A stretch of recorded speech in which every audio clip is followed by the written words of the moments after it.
is up, everybody? Welcome to the Devil's Work podcast. I am PsydeShow along with Evelyn and Skeptic, and today we are joined with a very special guest, the lead singer of the John Candy, Mr. Brannon. Say hello to the people. Hello, people. Thank you. It is an honor to have you here.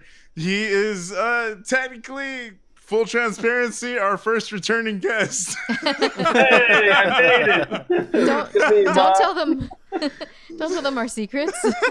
So we did do a film a couple months ago. We did You're Next, but the goblins in the machines stole it. The goblins and the little ghouls, the little green ghouls.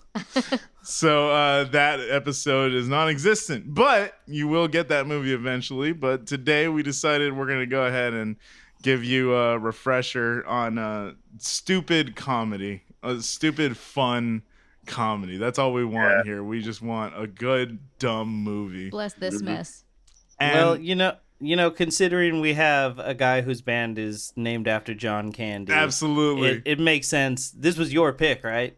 Yeah, I think we had kind of collaboratively picked it, but yeah, and I'm so stoked that we did because I haven't watched it in 20 years. I mean, it came out in 1999. Fuck yeah. 2023 right now, so 24 years.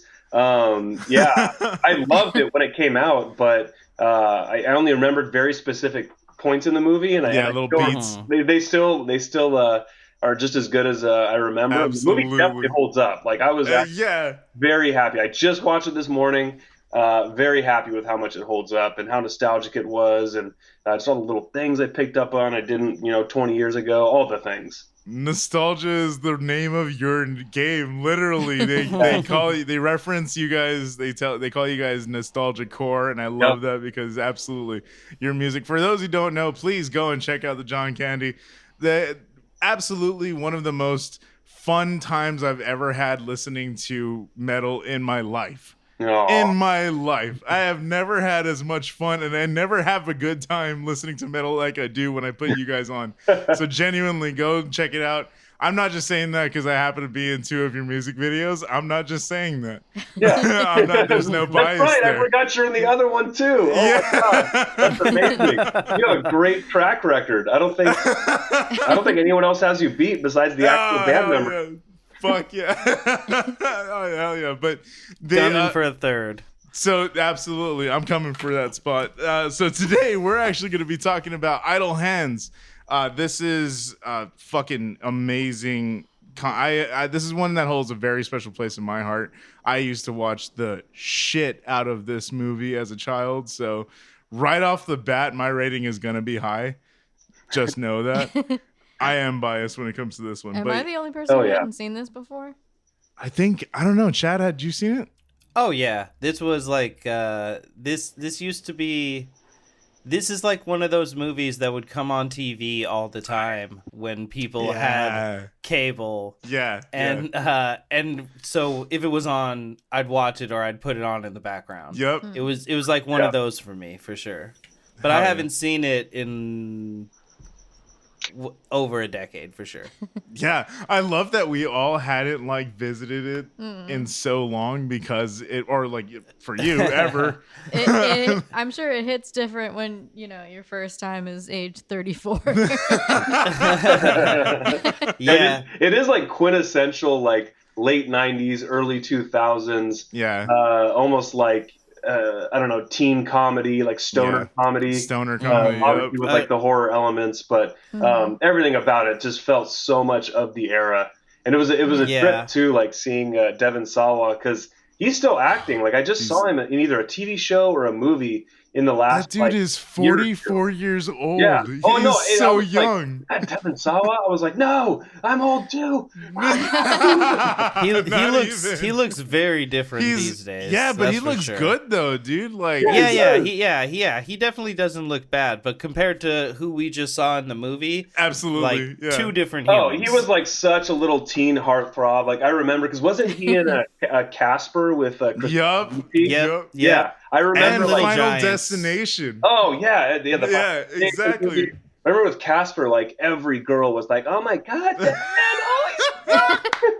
man, like it's vivid memories. I wish I was dead so I could hang out with him. Yeah, 1,000%. It's a stacked cast. Devin Sawa played Stan. I didn't know that. Yeah. Oh my god, that's right. He's literally a meme king now. He literally is. He's part of the Stan. Yeah, he's the Stan. It's so good. That's so fucking funny. Yeah. Devin Sawa was just incredible. This is probably my favorite role he's ever done, just because in terms of the physical comedy too, this motherfucker can act, bro. Oh yeah, he's like Jim Carrey level with that hand stuff. Absolutely. Oh, I was gonna say the body. What do you call it? Not body acting, body comedy, whatever you want to call it. Slapstick. Like way better than I thought, or than I remembered, I should say. Yeah. Yep, it holds up so well. It's like Mask level. Mm-hmm. Yeah. To be fair, like I hadn't even really thought about it, but like that just goes to show how good it is. Yeah, well, it's for me. It's like it just reminds me of like a callback to like Evil Dead. Oh, yes. Yeah. There's a ton of that in here. Yeah, like they literally said, "What if that one scene was a whole movie?" Mm-hmm. Yeah. That's so sure. good. Yeah, 1,000%. I forgot even to mention this is directed by Rodman Flender, and it came out in 99. Wow, 99. That's wild. So yeah, straight up, it's just like the most 90s riddled movie. Mm-hmm. But you could totally see like anybody who was growing up in that time frame. Yeah, like Dan Wilder, Dead Man on Campus, like all those movies. American Pie. It made me want to go back and watch American Pie, like all those movies. Yeah, for sure. All the teen comedies of the time, for sure. Mm-hmm. And then we were saying we need to be pointing out the writers more often. It was written by Terry Hughes and Ron Milbauer. Yes. I love the. This was an absolute fucking bomb at the box office. This took two people. Do we know what else they've written, or if they've written anything else? Just curious. It says on IMDb that Terry Hughes, who is now Terry Hughes Burden, is known for Idle Hands, a TV show called Alphas from 2011. I think I remember that. I've heard of that TV show called Tucker from 2000. I know Tucker. Yeah, I know Tucker. It's interesting. Yeah, I mean, and it's got the fucking low. I think this might have the lowest rating on a Rotten Tomatoes that we've ever fucking seen. It's a 15%. I love it. Wow. They've been producing for a while. Terry Hughes. They produced Warrior Nun. That that new Netflix show. How can we forget? Oh shit! And Ron Milbauer is one of the producers on Handmaid's Tale. Oh, word. Nice. Don't get me started on that show. That's like, I love that show. I mean, it is a hard watch, but like, and I'm just as invested in whatever season we're on now, like 6 or something, as I was season 1. That show is fantastic. I've heard nothing but good things. I really need to fucking get into it. It puts you, like, I always say the last 3 episodes of Breaking Bad, it feels like you're having a heart attack. Yeah, for sure. Handmaid's Tale gets pretty close to that a few times. Yeah, that's cool. Okay, you mentioned Breaking Bad, like favorite TV show of all time, but totally agree. Handmaid's Tale gets super intense, very uncomfortable, and hits a little too close to home in the sense of like things happening in the country, not getting political, but like certain things happening, and you're like, I could see some of this playing out this similar to how it plays on the show, and that is terrifying that I'm having that thought process. Yeah, exactly. It's one that I watch with my girlfriend, and sometimes she'll be like, I love this show, but like I just am not in the headspace to like deal with it now. And I'm like, all right, fair, very fair. Absolutely. Fantastic performances too, like Elizabeth Moss, all around. Right?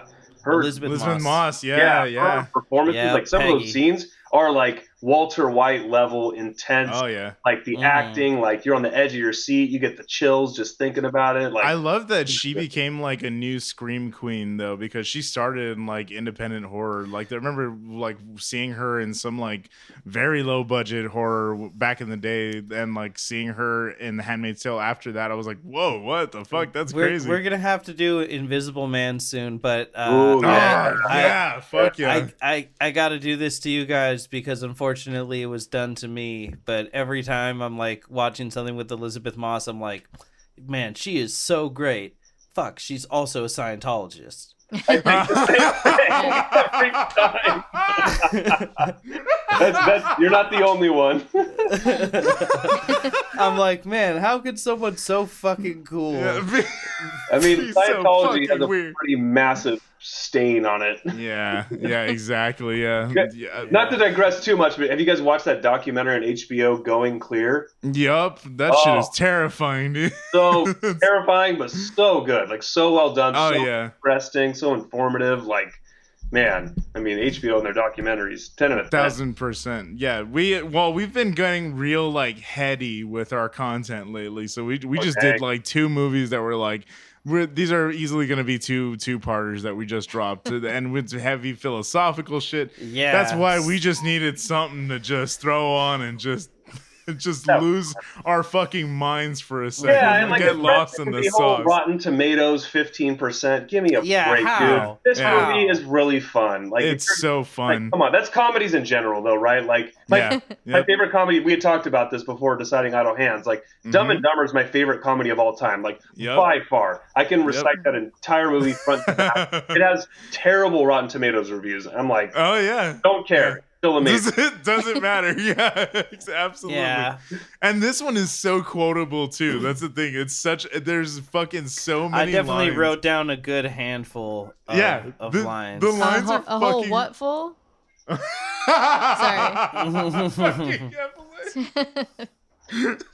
All right. Well, with that being said, let's get into it. We found that we had to rent this one.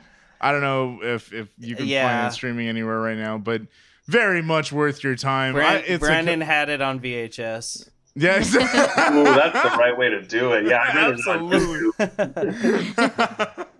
Yeah, absolutely. So if you're inclined, please go check it out. We highly recommend before listening to this. Hey, but if not, I was stoked. I got to actually use band money to rent it. Like we're making a tiny bit of money now. So I'm like, hey, like I can like spend the $4 of band funds to rent it. Yeah. No guilt, no stress, no sweat. No, that's bullshit because I know how hard you guys work, and I know how hard it is to see a return on anything you make creatively. So good for you, and I'm so fucking happy that you did it for our show. Oh hell yeah. No, this was like the first like, hey, I'm gonna be on a podcast. I'm gonna go spend some money. That's awesome, dude. Oh my god, it's an expense. Opa. Exactly. Yeah. Fuck yeah, hey, dude. Federal government, $4 for idle hands. Yep, fuck yeah. So thank you so much for that, dude. That means a lot. That genuinely means a lot to me. But you guys, please check it out, because I'm gonna tell you right now, this synopsis is gonna it's gonna be a real loose one. We're gonna fill in a lot of blanks with the comedy. No, that's perfect. They just want fresh in my mind. That's what I'm saying. So it's real, because it's a real, I'm talking dumb fun movie. It's very dumb, but it is so much fucking fun. We talk a lot about how horror and comedy are so married, and even the darkest film has like a couple light laughs. Yep. Because bringing you back up to that level like makes it better when they drag you back down. Yeah, like if you're on the floor, there's nowhere further to like bring you down. Yeah, exactly. Well, that theme is like very common just in general, just in art, like even in music. It's like things are like there's denouements and there's building and there's tension and release. There's that in video games like Elden Ring and Dark Souls and Demon Souls. Like they've like mapped. You're gonna get him started, dude. You're gonna get him. Like, yeah, dude, you get it. You played it. Like mastering that tension and release, like stress. oh my god, okay, I'm okay. Oh, I'm stressed. Mm-hmm. Oh, okay. Oh, I'm laughing. Oh shit. Yep, Like all that. But I love this Yeah. movie because it also like this. It almost does the exact opposite of that, where like the horror is the background noise, Yeah. and then like the comedy is what it's leaning with, and like the effects in this movie are fucking genuinely good. They hold up. I will say that. Like Go ahead. I feel like as it goes on, like it starts out 100% horror, and then as it goes on, it like the ratio starts to slide, shift. Yeah, it starts for sure. And then at the very end, it's 100% comedy. Yeah, for sure. But like even during the climax, you're still at like 30-40% horror. Yeah. And then just post climax, all the horror. They drops never take their foot off the gas for sure. It always just like it's slowly revving up, and then it's just like let's go. Yeah, for sure. It's and I think again, like even as I say that it's dumb fun or whatever, I mean that in the most endearing way. Like it is genuinely like one of the funniest horror comedies I've seen in a minute, just because like that's just me being biased because I grew up with it and it's so personal to me. I have loved this movie since I was in like the 5th grade. I used to watch it so much. My friend and I would like quote it all the time, and like I think we even actually dressed up as them as Mick and Penub for Halloween one year. Why is that his name? That's amazing. I don't know. I don't know. But he's so good. Makes me want to start pronouncing your name, PsydeShow. PsydeShow. All right, you guys. Well, let's get into it. I think we already basically did the synopsis. The scene from Evil Dead, but a whole movie. There you go. Done.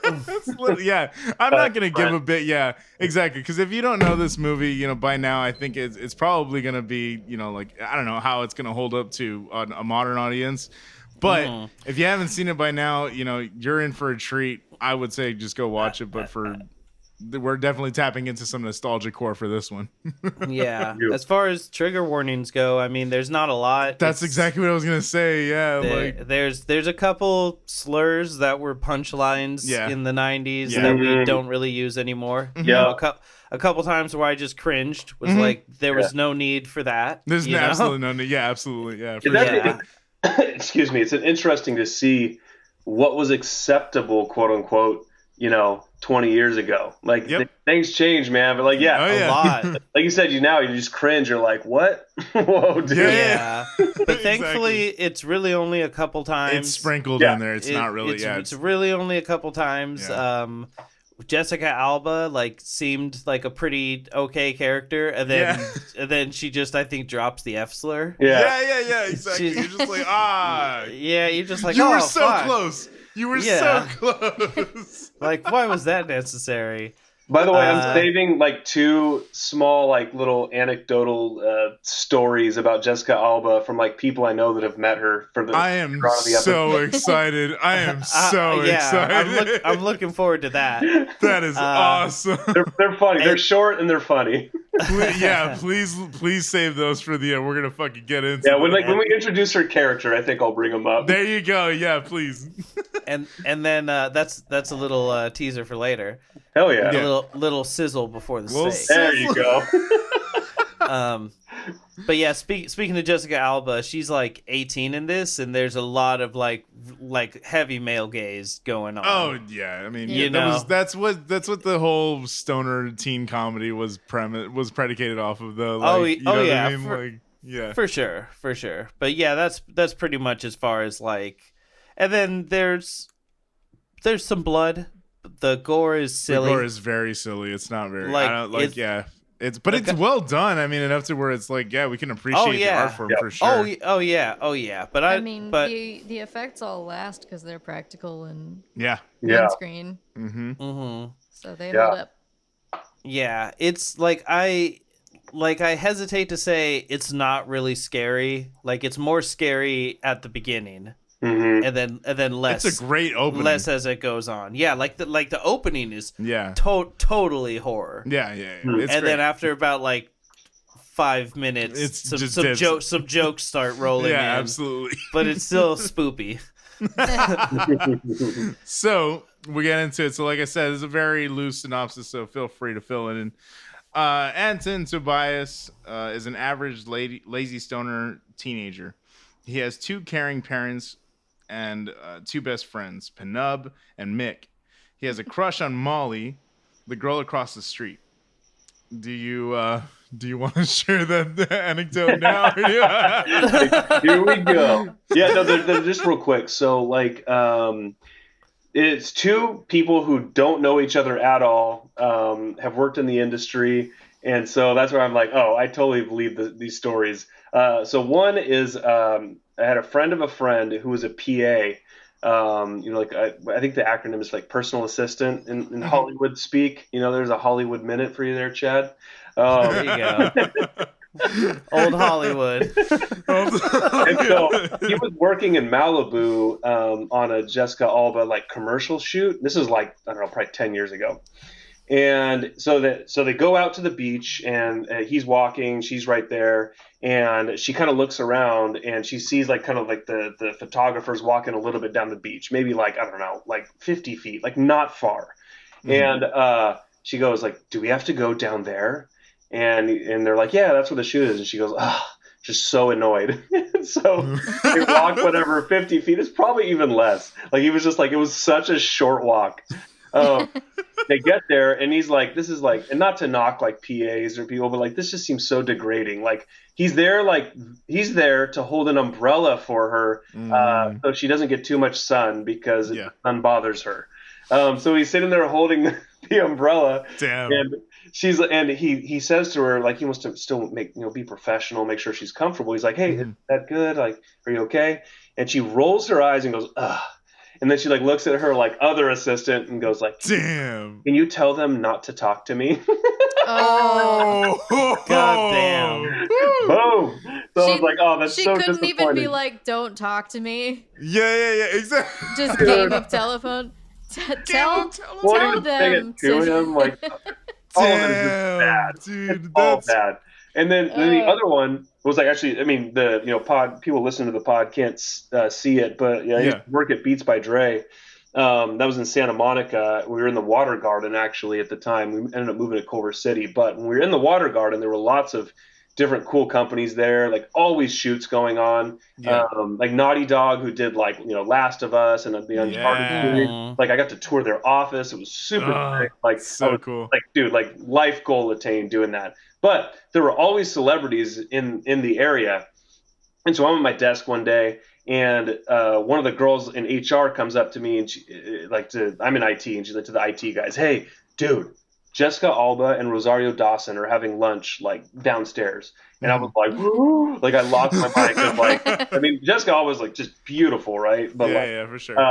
Rosario was like, I'm like Rosario obsessed. So I was like, absolutely. Amen, brother. I gotta go down there. I have to say, like, I don't know, hi. I don't know what I'm gonna do. I just need to see them in person. And so she's like, well, maybe you don't want to. And I'm like, wait, why? And she's like, well, I went up to, because they're like sitting there eating lunch, and she's like, I walked up to Jessica, and I was like, Jessica, I'm a huge fan. Can I just get a picture? And she's like, the same like eye roll thing, like, damn. And she goes, fine. And so like, he stands up, takes the picture, and then the girl shows me the picture to corroborate the story. Jessica Alba looks like somebody just murdered her puppy. Like she was so mad about this picture. Wow. It took all of 3 seconds for a huge fan of hers, and I was like, "Oh, what a jerk, dude! That's like so messed up." But I still, of course, rushed down there because I want to at least get a glimpse of Rosario. Rosario, exactly. They were already gone. I was like, "Gosh, damn it, no!" And that was it. That's so good. Yeah, but I agree. Show too, like treat people like in a decent, like somewhat friendly manner. Like, geez, man, like I don't know, like I just don't understand when people are just this way. Also, I'm not some massive celebrity that's been like famous for 10, 20 years and is super jaded. So maybe I'm not allowed to speak to this, but no, I mean it's so. It's true though, but I think it's also that you have this complex that you develop when you're so young. She just got propelled into fucking stardom. So it was like, I don't know if that's not good for anyone's personal development. You know what I mean? But unfortunately, she just never learned the social skills to be able to treat other people with, respect and, common decency. Well, totally, dude. Like, I mean, I definitely, like, I have some friends who are in the industry and are pretty famous, and they got famous around similar ages, and they're still like 20 years later the most cool, down to earth people ever. So because again, you don't lose sight. I don't know. Absolutely, you don't lose sight of where you came from and stuff like that. Yeah, for sure, absolutely, 1,000%. But thank you for sharing those anecdotes. Yeah, of course. It sucks. It sucks to know that she's like that, but it also, it's hilarious, and it also doesn't surprise me either. Like, can kind of understand that. You know, guys. Wiki says that as a child, she had partially collapsed lungs twice. Oh wow! And a ruptured appendix, and suffered from pneumonia 4 to 5 times a year. Oh, wow. So okay. Maybe check your goddamn privilege. No, but it really did say that. So I mean, I don't know, man. Collapsed lungs. I know that's a trip. Like from the constant pneumonia. That's fucking crazy. I imagine. Right? That's wild. So she's seen the ups and the downs. Yeah, I was gonna say that's interesting. Well, moving on. wait. I will say one more thing. I worked with a person who used to work for her company, Honest Company, and this person said that she was amazing and super nice. So, I'll throw that in there. Hey, layers. We all got layers. One of them, 2 are randoms, and 1 is a person that worked for her. So I don't know. There you go. Yeah, exactly. I mean, either way, we all contain multitudes. So Anton has a crush on Molly, the girl across the street. Everything is going fine until a string of murders plagues the town. Then, when Anton's parents wind up dead on Halloween, all the clues point to Anton. So we don't actually get the scene described in here as I would like, but yes, this is the intro of the movie. We see the parents murdered. Yeah, the dad dies off screen, and the mom gets killed. A little less off screen, but still off screen. And real quick, so that house, like the opening shot, of the facade of the house, like the establishing shot, like.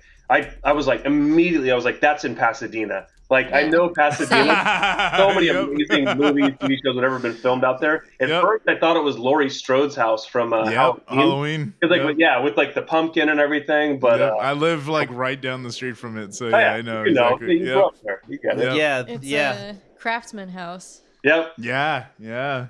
It's very interesting. Yeah, for sure. I could tell. Yeah, for sure. The outside just definitely looked like, I was like, yeah, if you know Pasadena, definitely was Pasadena firmly. But it's a great fucking opening scene. They open with like the very stereotypical like Halloween quote unquote opening. Yep. It's very fun. The parents have decorated for Halloween. They have.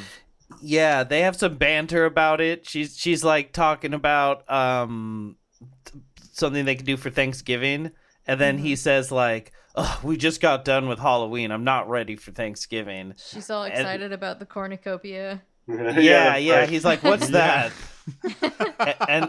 and it's funny because it makes it seem like they like probably didn't do that much and stuff, but then. When you do see the house, like you guys are saying, it's so elaborate, and so it's like they obviously both love it. Mm-hmm. Yeah. So it's like kind of funny for him still to be like a curmudgeon about it. Yeah, they kind of slide past the front window that has 2 scarecrows in them. Mm-hmm. They have jack-o'-lanterns on their head.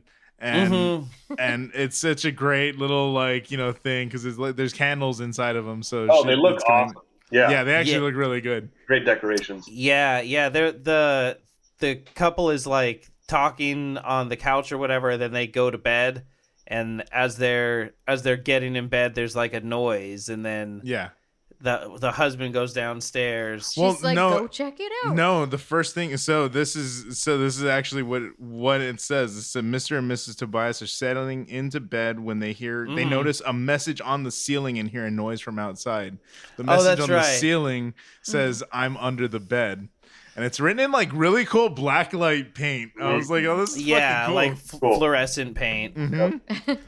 And I thought to myself, they see this message and they're so freaked out, and I'm like, they must not have teenagers, because that would be your first guess.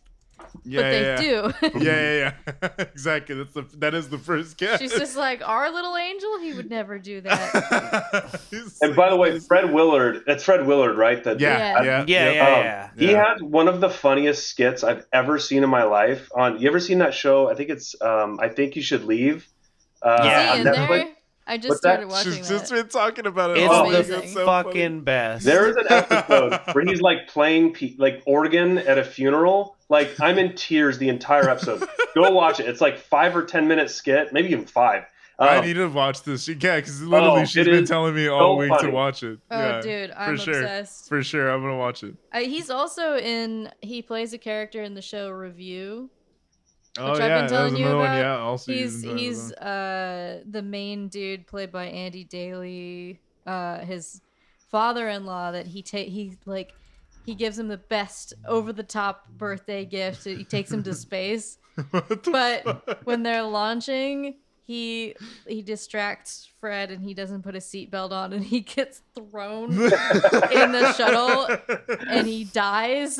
And then Andy Daly has to explain to his ex-wife that he killed her father. That's so fucking good, dude. Yeah, Fred, they're comedy fucking kings in this, and really like it's really good like comedy legends in this too. Like fucking Vivica A. Fox is in this too, for like some random ass like. Oh, I had it bad for Vivica. Independence Day. Woo! Yeah, absolutely. So hot. Absolutely, yeah. It's a great. Honestly, the cast is so good in this. So Mr. Tobias goes to check what the noise was, and while Mrs. Tobias calls the police, she gets dragged under the bed and killed. But yeah, again, that's very vague because he dies off screen as well. You hear a noise, you hear a grunt, and then it should be noted that he checks the flashlight the way we all do by shining it into his own eyeballs. Yeah, isn't it weird that that's every sure fucking movie? That's just Is it working? Like everyone in Hollywood's brain is broken about flashlights, and they're just like, everyone does this. This is how that works. Yeah, so she gets dragged under the bed in a very fucking cool manner. I think that little like goofiness to the intro kill was what like cements this as gonna be like. It sets the tone perfectly for this movie. It's great.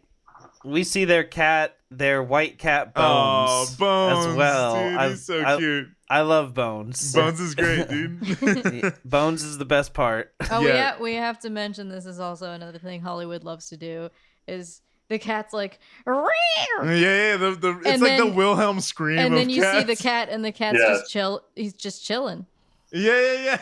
Like cats don't just randomly scream. Just yelp like that. Yeah. Cats do not have Tourette's. It's not a thing. Tourette's. Tourette's. Yes. So Tourette's. God damn it. So stupid. I don't give a fuck. It's the type of episode we're doing, all right? I don't care. Anyway, so she gets dragged under the fucking bed, and then it's like the bed just starts like levitating and shaking all over the place. And then it's almost like she just explodes into blood. Yeah, literally, she just Friday the 13th, or not Friday the 2nd, Nightmare on Elm Street. Fucking just that like shit explodes, scarred me as a dude. child. By the way, that shit I love that kill. me up. I love that kill, dude. It's so good. I like when she went downstairs to check it out, and she got all freaked out, and she tried to get Anton's attention. Oh yeah, that's right. She pulled down. She pulls on the attic. He lives in the attic, and she pulled down the attic stairs, and she was like, "Anton," and he didn't answer. And I'm like, it set off my Ari Aster alarms because Two for three with addicts. There's a whole addict sequence in Beau is Afraid also. Oh wow, yeah, wow, interesting. There's a lot of Hereditary callback, I think. There's a lot of references in general in this movie. Like it's crazy. This is really just like a love letter to horror movies as well, like as well as being a comedy. It's so fucking cool. Like this one, I mean, yeah, like literally just 1-to-1. It is a parallel to Friday or to Nightmare on Elm Street. I keep saying Friday. Nightmare on Elm Street. It really Friday is. on Elm Street. Friday on Elm Street. Friday's Nightmare. I mixed them up too. You're good, dude. I want to know how slowly this woman dials 911. By the way, she's like, "Oh, no kidding." Yeah. Oh, she never got a chance to do the third boop. So aggravating. I love later on too. It's like call 911. What's the number? What's the number? 9. One. Oh, I'm dead. You know, to be fair, these are people that have their own phone number at the bottom of the phone, like it's a motel. Yeah, you know. Oh yeah. What's Fair my enough. number? There is like a little like printed out strip taped like underneath the dial, I guess, the number pad. That has like their number. Yeah. I'd noticed that it's a very 90s old people thing to do. Damn, dude. Yeah. Speaking of 90s, we get the most 90s ass music video intro ever. Right again, dude. Up top with like the fucking most 90s like industrial music I've ever heard. It's so good. I was like, fuck yeah. And it was like dripping blood. It's all kind of. I didn't even know metal. who that was. That artist. I have no idea. It could have been, I don't know, fucking anybody in that time, but like definitely. Yeah, like, the soundtrack is a pretty good mix of a lot of fucking artists. They didn't have this in the actual movie, or I would have known. It says "My Girlfriend's Dead" by the Vandals. I love that song. That whole album, yeah. Hitler Bad, Vandals Good. That's a classic. My girlfriend's dead. Yeah. My girlfriend's dead, yeah. The guy who scored this movie, Graham Revell, he's from New Zealand. And what a mixed bag of like movies to have done work on. The Crow, Street Fighter, Power Rangers, From Dusk Till Dawn. Jesus Christ, he just raised me. The Craft. Dad? Exactly. Bride of Are Chucky. you my father? Titan AE. Damn. Tomb Raider. Holy shit. Daredevil, Freddy vs. Jason. He literally fucking raised me. What the fuck? Sin City, Pineapple Express. What the fuck? Literally every single movie. What the? These are like staples in my childhood. Damn, that's wild. He's done a lot of movies. I'm scrolling down. He's done like 70 or 80 movies. It's crazy. Yeah, It's crazy how like fucking like everybody who kind of worked out after this movie, their like careers just fucking propelled, man. It's crazy. Yeah, for sure. And you know what you guys just reminded me of something too. The intro to the movie, like the credits, opening, all that, like very much like my editing style for the John Candy's music video. Yeah, like 1,000%. Like glitchy, like glitchy text jumping around, like back and forth, like looping things, bouncing them. Like, this was like, your inspiration. Like, this must have been like somewhere in my lizard brain. Like I remember this and liking it or something. Yeah, 1,000%. Definitely feels tight shots of wet substances. yeah. Watching them pulsate and make squishy sounds. I just want to say on Graham's credit list, he did the soundtrack for a 2001 television series called Anne Frank: The Whole Story. Oh my god! Okay. And I just gotta say, the whole story makes it sound like he's about to be like, that bitch lied.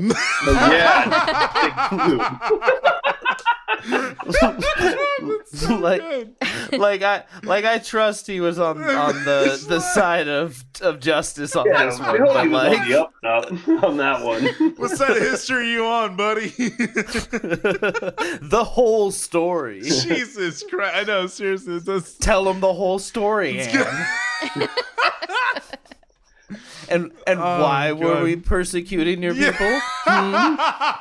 Did you tell him that? Christ. Did you tell him that? Yeah, it is Jesus Christ, as a matter of fact. Fucker. Oh, Jesus. All right. Anyway, moving on. Hitler Badman was good. I haven't gotten past the fucking intro. Oh, I thought about it too. I was like, we're in trouble. Oh my god. So Anton hasn't noticed his parents' disappearance in 7 days. He's too busy smoking out of his inhaler. Asthma inhaler. Yep. So one morning, Anton runs out of weed and goes to his friend Penub's house to get more. But he says he ran out of weed too. Penub. I love it. Why is he named that? They never explain it. They don't say shit. He must have an ethnic last name. Is it Penub? Penub? I don't know. No, it's literally Penub. That's how they pronounce it. But he was even screaming it. He's like, Penub. I never heard him say his name. Yeah, he's like screaming at he's like, when he runs down the basement. They say it constantly. It's Penub. Yeah. It's Penub. Well, I probably didn't hear it because that's not a name. I don't accept that. That so Seth 90s Green too. should have. Yeah. You're like that. Like in the inhaler, like what do when I... Dude. Yeah. Dude. In the 90s, when I was like hiding my weed, I had it in a highlighter, like a pen. That's like a awesome. That's I took awesome. like the highlighter thing out and put the weed in there. Nobody would ever guess. Yeah. It still wrote. That's hilarious. It made me dude. think of the bong in Cabin in the Woods. Yeah, for sure. The travel mug. The travel mug, Yeah. I'm like, he how extends many, it out. how many cool ways has Hollywood shown our children how to do weed? Yeah, exactly. We all knew how to do it. That's what stash cans were fucking for. Make a bong out of it. Like that felt that felt 90s too. Like the amount of bongs. Like you don't ever see. I don't know. I don't personally ever see bongs anymore. But I feel like every gosh damn 90s movie there was stoner ingenuity. Comedy, every crazy bong you could think of. Oh, absolutely. Yep. Yeah. Oh, sorry. Good. I was just gonna say they have a lot of ceramic pieces, which they probably never change the water in. You know? Oh yeah. That's rough. That's rough, but it's about getting the job done. But why does this kid go into the living room and light all this incense when he has a whole attic to smoke in?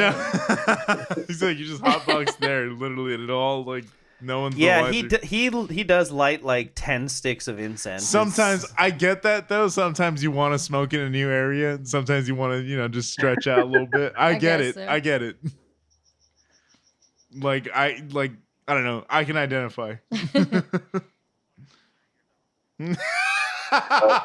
Just put your legs up. Corner to the house. Yep.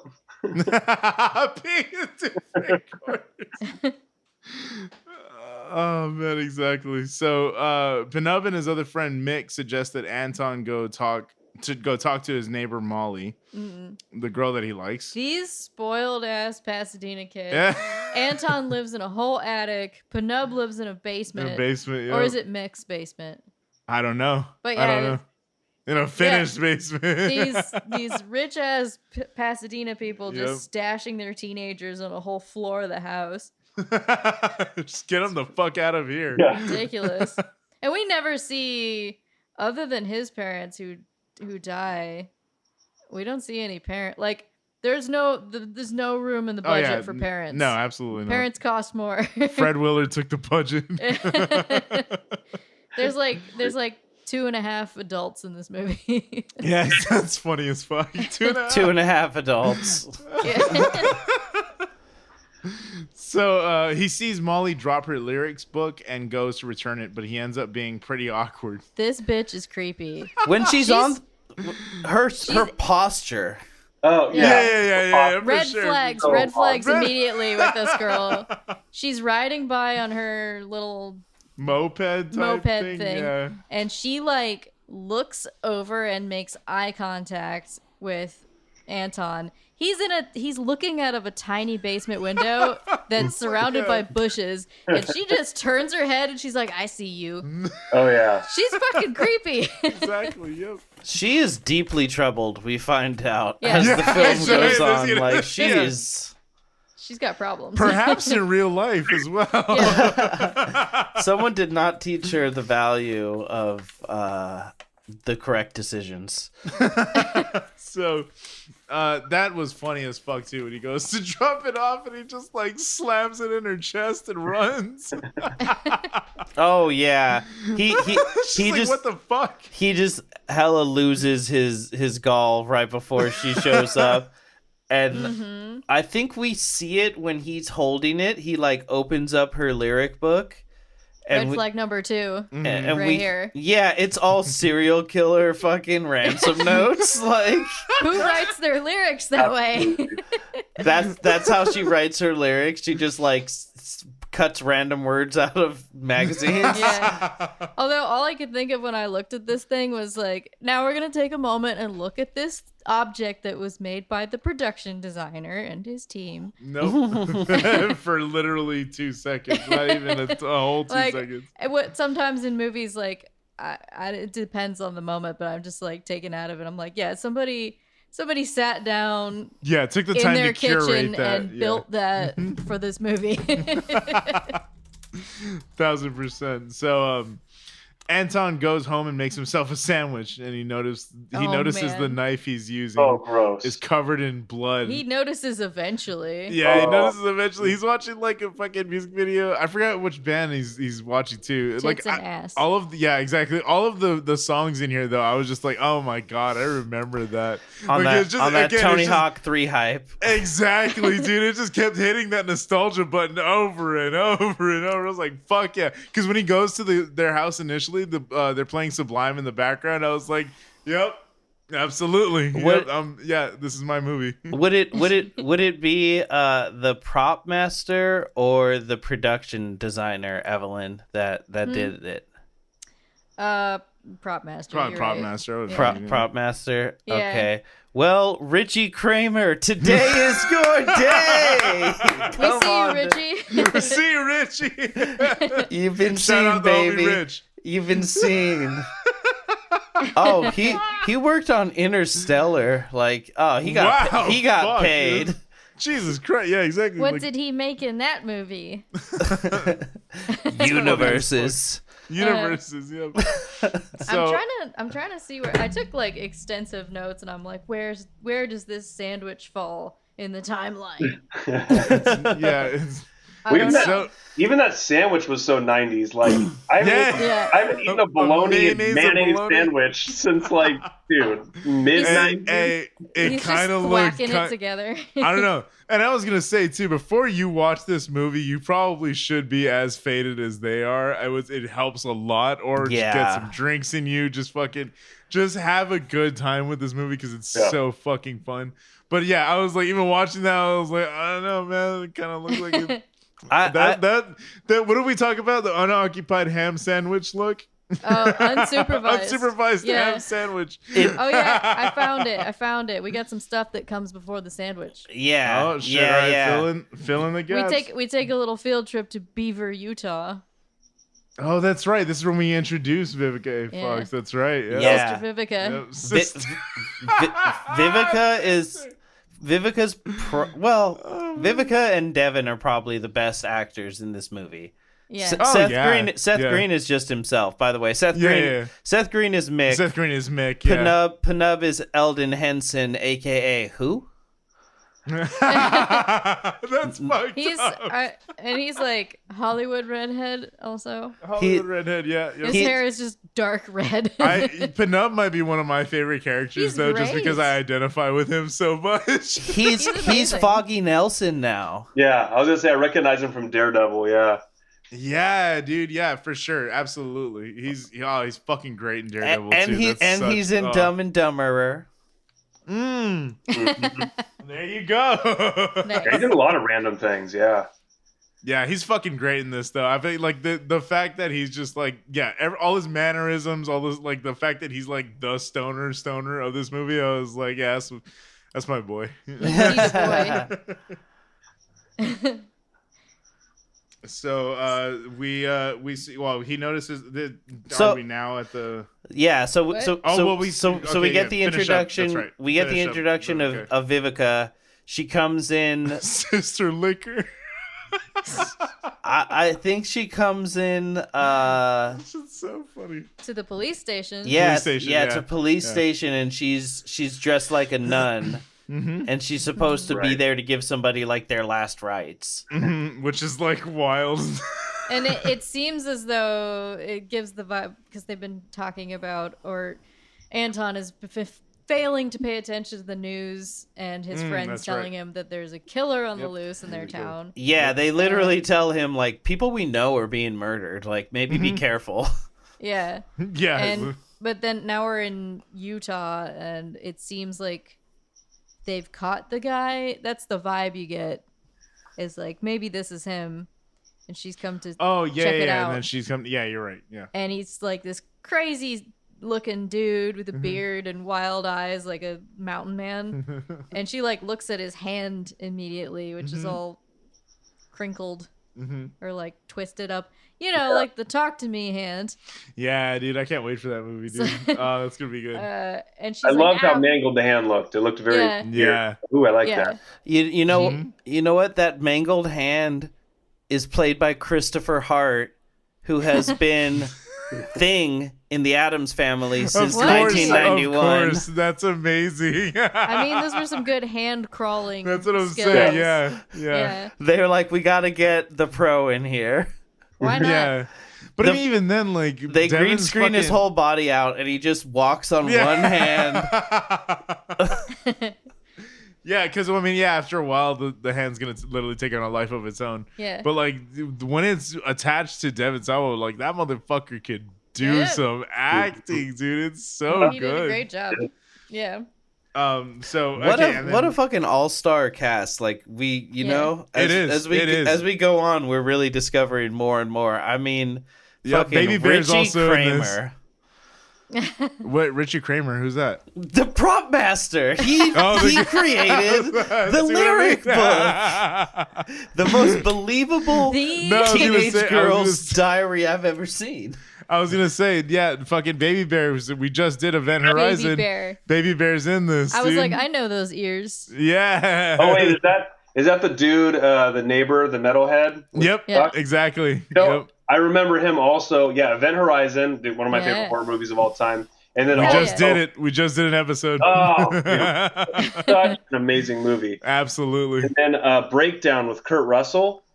Oh I shit. think they call he's John Boy, or he keeps saying John Boy in it. I Yeah, remember- yeah. Wow, I haven't Dude, seen that that in movie's fucking great. years, dude. Yeah, Wow. it's a deep cut. Like nobody Yeah. knows that movie, but it's a great like suspenseful thriller. I love it. Yeah, for sure. No, he's great, and he's good in this too. It's funny. He's funny Yeah. as fuck in this. He is That's great. crazy. He has one of the I- best lines in the movie. Yeah, I'm 1000%. I'm so face blind for actors that I didn't even realize that was him, and we just watched that movie. It took me a minute. I was like, Yeah. where have I seen him? Yep. Yeah, exactly. Yeah. Because literally Aw, Baby everyone has Bear. been in. Yeah, Baby little Bear. baby. He's Papa Bear in this one. Hey, though. hey, you guys want to talk about everyone's been in some things? So one of the cops, Sean Whalen, was Yep. Yeah. was Immediately, Roach. I knew you were gonna fucking get it. I knew he was gonna get it. He was Roach. Yeah, yeah. Hey, did one of you already say he's the Got Milk guy too, right? Aaron Burr. Like, Yeah, remember that old Got Milk commercial? No shit. Wow. I'm so confused that's now. Wow. No. Yeah. What no. are the I odds gotta of look. that? That's insane. Let's just taking a break to Google some shit. Well, the point is, Yeah. Point is. Sister Liquor Yeah. looks at his hand and she's like, "Ow, no, it's gone." Mm-hmm. So, well, the thing she's looking for is not there. Yeah. And then- so then And then she goes back to her trailer. her RV. RV, Yeah. and she's got her like Pepe Sylvia map in there. yeah, in her studio apartment that she has inside of that van. Studio apartment. Yeah. And she's like, all these towns start with the letter D or Mhm. B or something. Something. And she's like drawing them out, and she's like, wait a minute. And They all make they- a pentagram. they connect into a pentagram, and she's like, of course, why didn't I see it sooner? I love she draws the star first, and then she draws the circle around the star, but only once the circle is complete is she like, oh fuck, and it's like you drew, Exactly. the circle's not the scary part. And she also has a pet crow that you never see again. What? I totally It's in forgot. the RV. Wow, I forgot about that. You're totally right. I thought this was gonna be a major player, and then it's just like you never see it again. It's just like, nope. She's cool, isn't she? All right, cool. Off-screen, Bones and the Bird had a battle to the death. Yeah, I don't know. Yep, exactly. Or like Vivica was like, I will not work with this bird. Right now, speaking of Bones, now we're back to it, right? Now we're back to the sandwich. Well, we do this match cut from the wheel of her RV to the wheel of the shopping cart that Anton has stolen from a store because he sucks. And he's gone grocery shopping. Damn, this thing is fucking broad stroking it, dude. This is crazy. Wow. He's walking through just straight up mist for some reason. Yeah. It was just like someone... I had the same thought watching. I was like, why is there so much goddamn... What is going on? Yeah, I guess someone's burning leaves or something, which is sure is clearly a misty night. That's like very illegal in LA exactly. to burn anything. Because it's fucking dangerous. Yep. And then he gets tackled by some cops. By the B-rate McPoyle. Neither of them are McPoyles. I don't believe it. I don't believe it. I refuse to accept Fake that. news. You know? Fake news. And they basically, I don't know, they're just looking to terrorize him or something. And they're such nerds that they say that like they were seniors when he was a freshman, and they're like, why didn't you ever ask us to hang out? Oh, yeah, exactly. So dorky. Oh man. Yeah, that's big oofs. And then he tries to score off of them. He's like, hey man, I'm not picky. What you got in the evidence room? and they're like, you're an asshole, dude. What? And then he's back home. Then he's back home. Smoking nutmeg and oregano. Nutmeg and oregano. Dude, this is fucking great. The ticket that they gave him? They told him, they told him, we don't have any weed, but if you smoke some nutmeg and oregano, it'll have the same effect. Making Penub, not the cops. Yeah. Another 90s thing. Like, the amount of times you heard smoking like nutmeg and oregano. Like, does that actually do anything? Because like I heard it so many times as a kid. No, exactly. It'll just hurt your lungs. It's a fucking, it's an Offspring lyric. Mota literally is in that song. He talks about having a baggie of oregano getting ripped off. About the most 90s shit you can imagine. Yep. And the Offspring's in this fucking movie, dude. Yeah. I didn't even realize that it was the Offspring. I was just like, God damn, these motherfuckers are old. Why did they hire such old dudes to play this? No, dude, and it's the Offspring in 1999. Yeah. I was like 8 years old at the time, and I thought they were cool. And now, they fucking are, now dude. as a 30-year-old man, I see them 20 years ago, and I'm like, fuck, you're ancient. So, like, I can't imagine how I'd feel seeing Dexter Holland and fucking Noodle. Noodle, dude. This man is in his 70s going by Noodle. Yeah. Dude, I fucking love the What I loved about them, so too, much. is that they had bleach tips, dude. Bleach no 90s. Yeah. Again. Yes, of the era. So, and as I recall, so did you in a certain music video. That's right. You want to talk about that one? Yeah, because I think Chop Suey was like what? That was like 2000, I think. So it totally lines up. Absolutely, yeah. He was. For those who don't know, if you go back, we actually have a member of the Chop Suey music video. That's so funny. Yeah, he was in there. Yeah, for a split second. That was so fucking funny. Dude. When I saw that, I was like, no shit. It was 2000. I had bleach tips, and I made it front row and center for the bridge of the song, and the rest is history. So good. Yeah, look at us now, Ma. The amount of people like that I've posted that, and they've been like, man, I never realized how many times I stared into your eyes and sung the lyrics back to you. So good. That's amazing, dude. Fuck yeah. Well, yeah, that back to it. So we're back now at the sandwich.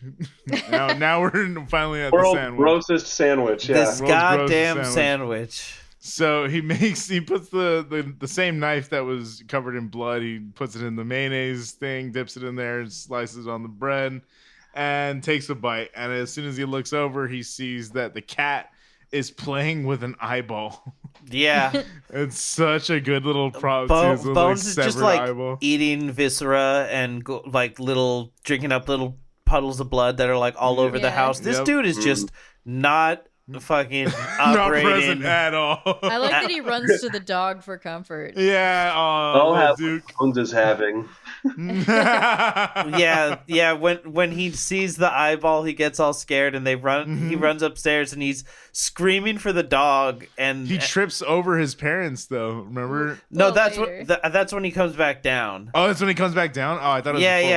He goes upstairs, and he's to his parents' room. And he jumps in the bed and pulls the cover over himself. Some Scooby-Doo shit, bro. Yeah, and then he has the dog get under the cover with him. He's like, "Come here, Dookie," which I thought I pointed out. I was like, "Gotta be a Green Day reference. It's gotta be a Green Day reference. There's no way." And then after a few minutes or a few seconds, he's like, probably realizes how stupid it is.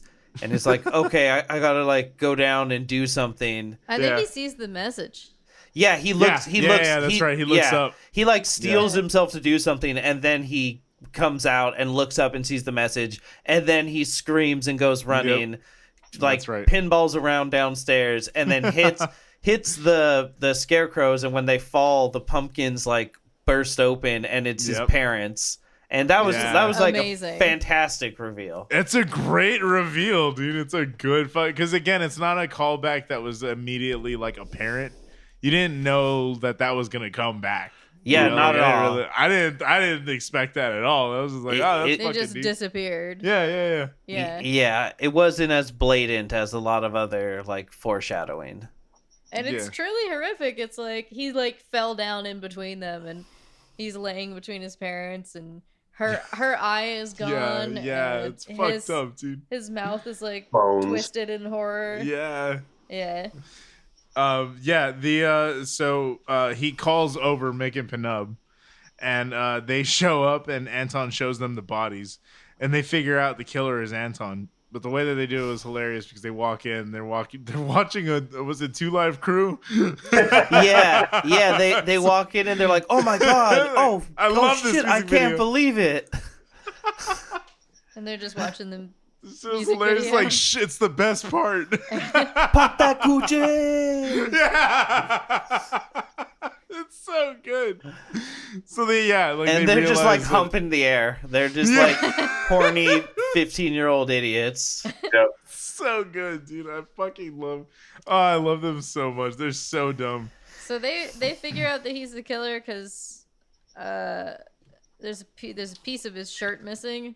And he's had blood on him this whole time, and just just like never noticed it because he doesn't bathe. The piece of shirt is in one of his parents' hands. Yeah. That's right. And then he like when they have the realization, he's like, I'm gonna call 911. What's the number? It's a great line. Stupid. Yeah. I love it, dude. So Mick tries to call 911, but Anton pulls the phone cord and claims that he isn't the killer. Oh my god. When they're like figuring out what's going on, they're like, I forget why they say it, but they're like, ants? Oh my god. Your parents were killed by ants. Or because it's written in blood on the floor. It says A-N-T as in Anton. Yeah, that's right. And he's like, did ants kill your parents, or do you maybe have like an evil aunt? He's like, don't be stupid. And it's 3 Patrick Stars trying to figure it out. Yeah, it totally is. And I love when they pull the phone cord out of the wall. It's like who made this wall? Like it pulls out like a whole section of the wall. Yeah, exactly. Breaking the cord or something. The drywall comes out. That's hilarious, dude. So he tries like reassuring him that he's not the killer. But then he just grabs a bottle and then stabs Mick in the head. And then what is I forgot. That's Peanut. such a great effect. Yeah, for this sure. Root beer bottle in his forehead. Yeah, he like and he hits the floor. Yeah, and there's still root beer in the bottle. Yeah, that's right. Yeah. It's like pouring out. It's so good. I wish they and showed the cap is still on. Like, I wish they showed the root beer bottle going into the head. That would have been a great little shot. They'd have the money for that one. They'd have the money for that one. All the money went to how it looks afterwards. Yeah, exactly. And we should mention he's shocked that he's doing this. Yeah, he doesn't actually. Yeah, it's not like malicious or anything. He just found out that he killed his parents, and he's like trying to figure out what that means. I love that line too, because they said, "Oh, the killer was wearing your shirt," and then he's like, "The killer was wearing me." Yeah. The killer. That was a great line. I was like, "Oh, that's a pretty good line, huh?" And he just has no idea why he's doing this. Yeah. So he promises Penub that he didn't mean to do it, but they find out that Anton's hand is possessed. His hand chases Penub into the basement and tries to stop his hand so Penub can escape. This is like this is one of those weird things. It's like this movie's totally goofy, but like this one little aspect is like kind of emotional to me. Like they're friends. Yeah. It's and really like, sad, dude. He's like, "Don't go down there. There's no way out." Yeah, he's like, "Penub, you can't get out that way." Him. Like, don't go that way. I love that, dude. It's kind of sad. Yeah. It's so good. But that's what I'm saying. They have such great chemistry with each other. They play off each other very fucking well. This is where like the body comedy really starts, right? Yeah, for sure. Yeah, because his hand is leading the way. Yeah, his hand is just lunging around, and he's like, it's so good, yelling at his friend to get out of there. I definitely found myself as I start to watch his his hand movements and everything. I'm like doing it myself. I'm looking over. I'm like, ooh, I kind of like that movie he's doing. Like, it's fun. Yeah, it's very super lively fingers. Yeah, for sure. Jazz hands. Yeah. So his hand chases. His hand overpowers him and decapitates Penub. With a circular saw. Like a frisbee. Great fucking kill. Yeah, absolutely. He's like, Penub is running up the stairs. He's like, it's cool. It's cool. Yeah, it's cool. I'm gonna get help. Or like he says something like that. He's just like, I won't tell anyone or something like that. Yeah, that's what he said. I won't tell anyone. I'm not gonna tell anybody. He's like, and then his head gets cut off and rolls down to Anton's feet. Yeah. And then his head is like, cool. That's right. I forgot about that. Yeah, the effect of like the blood around the neck and the head rolling off and everything. It all looks great. Mm-hmm. Yeah, exactly. It holds up. I'm telling you. So Anton's hand throws bones out the window and goes to look for him. But the hand pulls him onto Molly's porch and rings her doorbell. Also, fucking great stunt. This kid just flipped himself over the banister. Yeah, the railing, dude. Yeah. Like, he just fucking landed on his feet. And sure. I was like, damn, kid. The dude has his physical comedy down, dude. Like, it's so fucking good. It's so fun to watch. That's what I'm saying. It makes this movie that much more enjoyable when he's playing it as straight as possible, which makes it funnier. Mm-hmm. You know what I mean? Yeah. And then also I meant to mention that we would have put in the trigger warnings for animal abuse or anything like that. The cat's fine. It's not real. The cat, the cat, and the cat actually. The cat scene. Yeah. That's good. That's probably like almost the hardest I laughed in the movie. I love animals, but like if it's obviously fake, what's happening? Yeah. I can be very down with that. I was cracking up, but please explain what happened. I'm glad that sentence ended because I thought you were going to go, I love animal abuse. It's my favorite thing. Nobody knows until now. especially small ones, you know, just really the real defenseless ones. The smaller, the better. Real defenseless. You ever just crack a squirrel open? Yeah. Dude, I was like, oh man, I threatened my own cat because she's been like shitting everywhere outside a litter box. I'm like, yeah, you see what happens?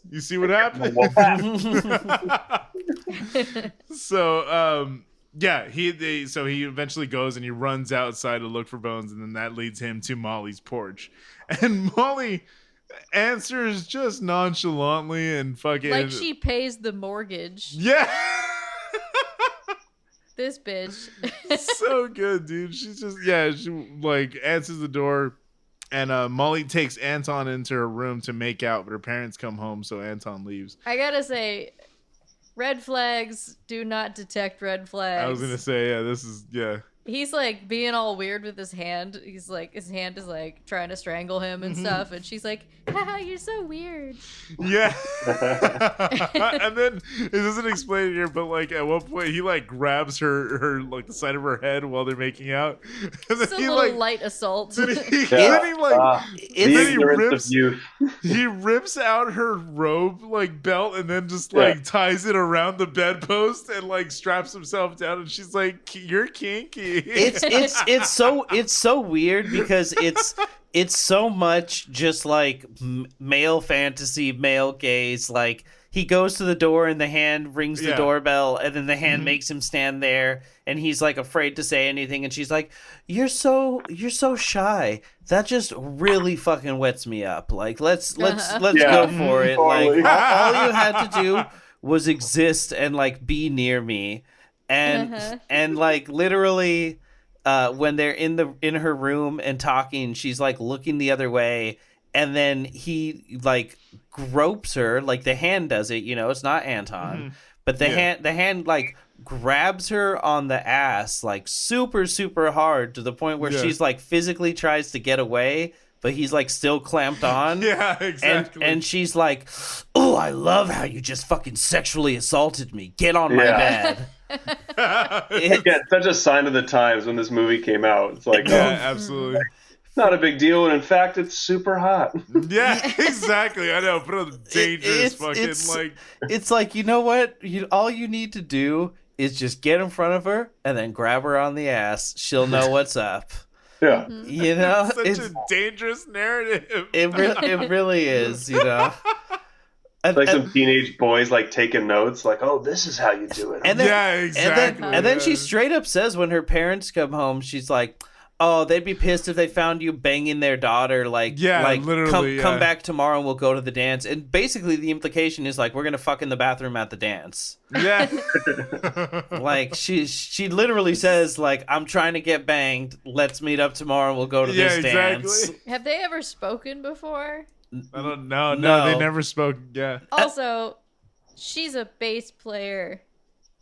Okay, that's never at all. We never see this. Yeah. She doesn't have a bass in her room. I was gonna say the most that we get is that the lyric book that we had mentioned earlier, he mentions that he didn't look at it, or he didn't look at much of it, but he has his favorites memorized. Yeah. I was like, what? Because he says earlier that he's like sat behind her in classes and he's like seen her. That's right. Yeah. He said he's seen her writing lyrics, but like, what, you see her with a glue stick in a People magazine? Like, what? Yeah. You're like, is this about a child? No, these are my lyrics. Oh, okay. And the lyrics are like, ooh, she's a punk girl. She got like gum on her shoes, and she's like, I was 13 when I wrote that. Yeah, exactly. She's still on Notebook 1. Yeah. Yeah. 5 years later, she hasn't moved into another book. Nope. She's written 2 songs. So Anton leaves and he buries his friends and parents' corpses in the backyard. And has like a weird little funeral. Yeah. It's like a moment. Really shitty eulogy. Yeah, He's like, so anyway, you're all dead. It's so good. Yeah, but Mick and Pinub come back as zombies and knock him out. Which is awesome. This was a great fucking scene, dude. They have great effects. I'll tell you, practical effects fucking have it always. Their dude. makeup It's so is good. amazing. Oh yeah, they look great. And Seth Green from like Under the Dirt, he's like, dude, what the fuck? Like, yeah, dig me up. And he's like, I'm alive. And he's like, what? You're dead though. He's like, no, take it from me. I'm very much alive. Like, yeah. The comedy is fucking great, dude. It really is. It feels like improv, like back and forth, like really good banter between them two. It's very natural. Mm-hmm. I feel like in that scene too, when he's burying them and they're coming out, I like the lighting and like the camera angles stuck out to me from what I remember.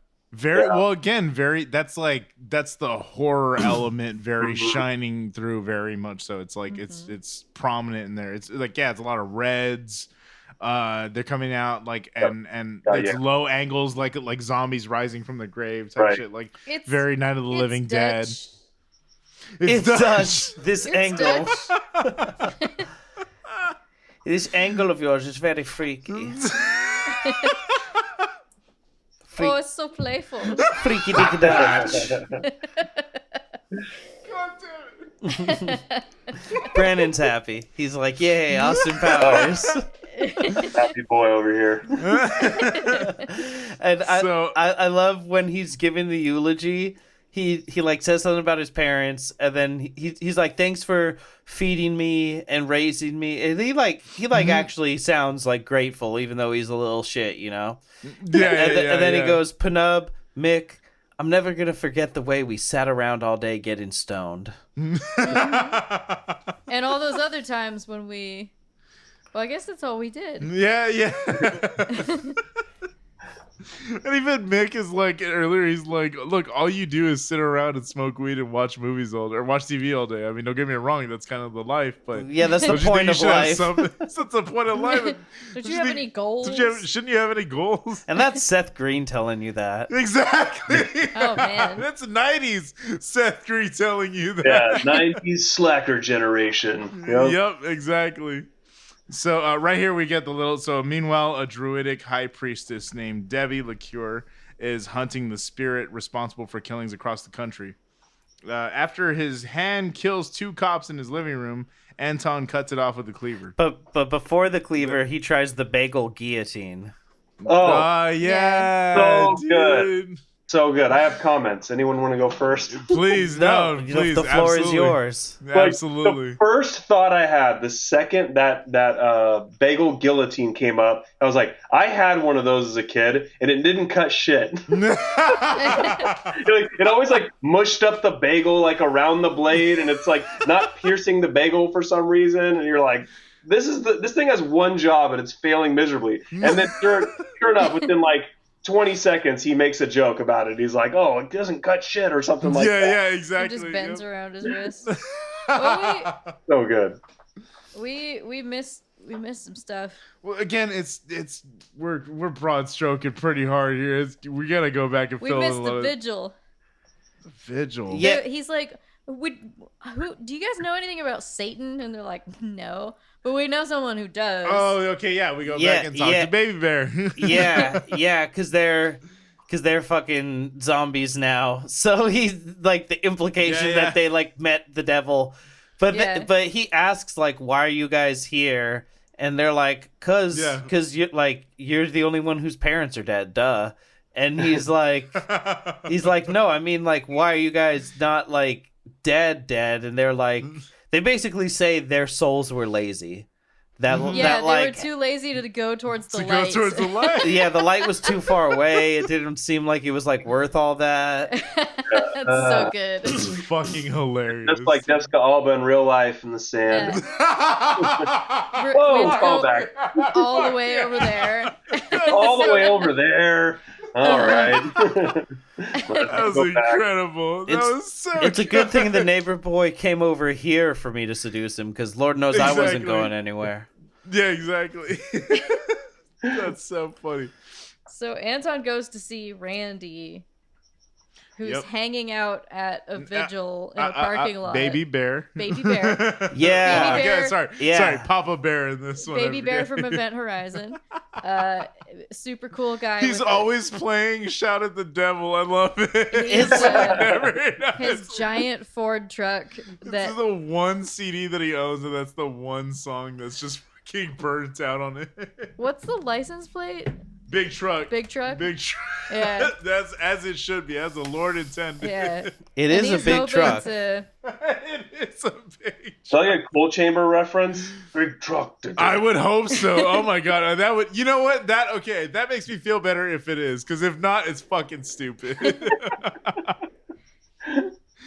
Oh man, I love Cold Chamber. God damn, yeah. Speaking of that, that's a weird side tangent to go off of, but I would love to do Strangeland one of these days. D. Snyder's fucking horror movie, dude. It's such a good movie. It's so good. Yeah, another one. Terrible reviews, but I thought it was great. It's so yeah, it's so trashy and shit. It's so fucking fun though, and it's just like, yeah, we'll probably have you back for that one then, because the soundtrack is fucking. I'm talking about nostalgia, like it's all like Cold Chamber and like heavy metal bands at the time. It's so good. Anyway, yeah, but it is fun. No, fuck that. It makes sense with this movie, and it belongs in this conversation. Fuck it. It's funny too. I didn't see him. But Kyle Gass is credited as being the Burger Jungle guy. What the fuck? Yeah. What?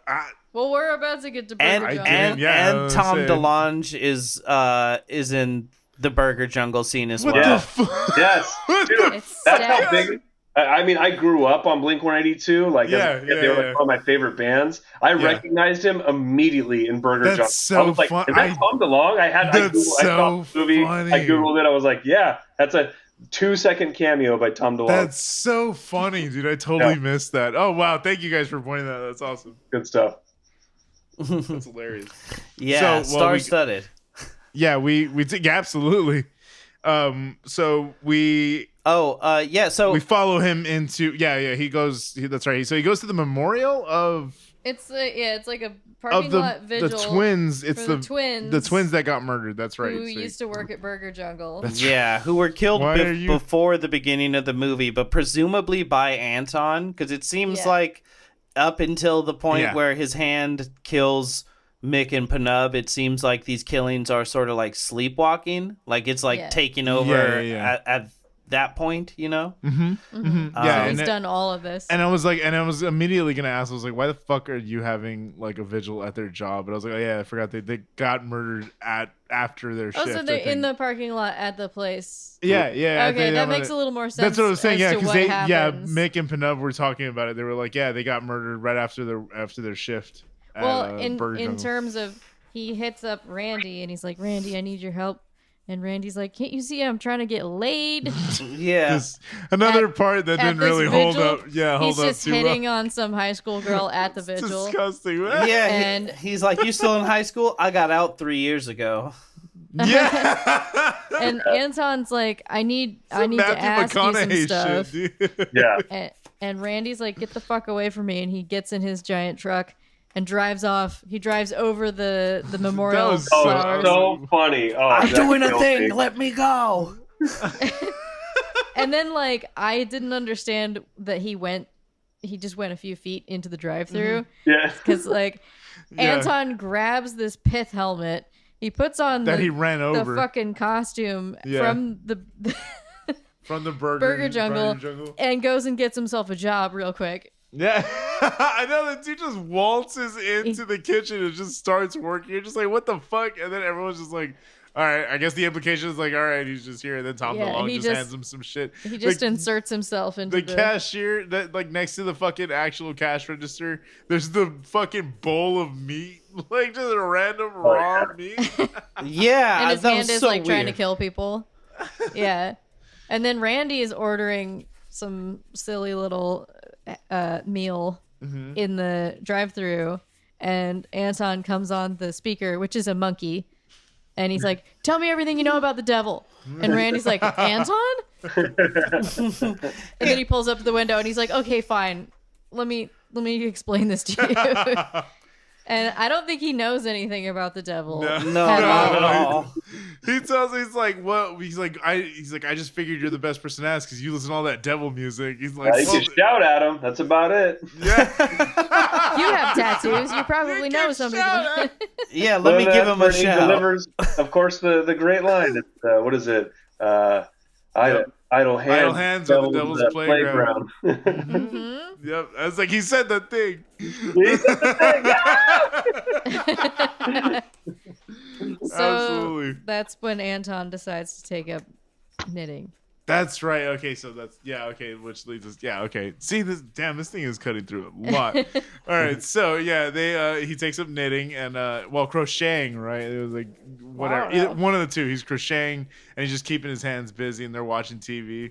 And then that's when the cops show up, isn't it? Yeah. Yeah, they just happen to like of noise complaint. Oh, that's right. Yeah. Yeah, I was gonna say, how did they get there? Because they're bumping music. He's just hanging out with his two dead friends. Yeah. And Panub is just like has his upside down. Yeah, he's got his head in his own lap. And he's like smoking upside down. I was like, I would have done the same thing if my fucking head was severed. I get it, bro.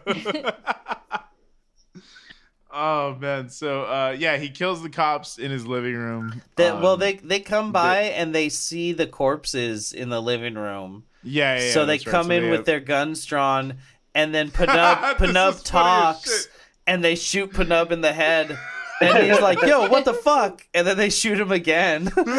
And then Mick starts talking, and they're just like get freaked out and that was so distracted. And then I think he takes their gun. I think he shoots one of them with their own gun. I can't remember. I think he cuts the other one with the needle because he's like cuff me because he wants to go to jail so he can't hurt anyone. Yeah. So he's using the needles and he's like, but cuff me, and they're like, no, fucking drop the needles. Put the needles down. He's like, it's not a good idea. And so he goes to. It's funny because like the cop lunges at the same time that his hand like breaks the needle free, and then like you go at the same time he tries to slap the cuffs on him, but then he like gets the needle through the ear. Yeah. And like out the other side of the ear. How many times in this podcast have we had needles in ears? Oh man, I think what was it? I think this is like the third or fourth time. God, exactly. Like I'm trying to remember the big one though. Teton, thank you. Teton. A couple times. Yeah, a couple times. And then fucking what? Spoilers. I was gonna say maybe inside. Yeah, maybe. Yeah, inside. I was gonna say maybe. Yeah, I can't remember. A lot of sharp things in that. Yeah, movie. I was gonna say spoilers because we haven't done it yet, but Ichi the Killer will feature one of those. Bitch, I love. That's one I of my was favorite. gonna say like needles through the ears really bother me. So sounds like Itchy. I've never seen it. Hasn't that really. Movie is, Ichi that movie is crazy. It's my favorite. Fucking obviously, I have my face tattooed, modeled after Kakihara, the main character, and I have a portrait of him on my arm. But like, it's one of those movies that is just like extremely hard to watch initially, but it's just so over the top and cartoonish, and the violence is just so goofy.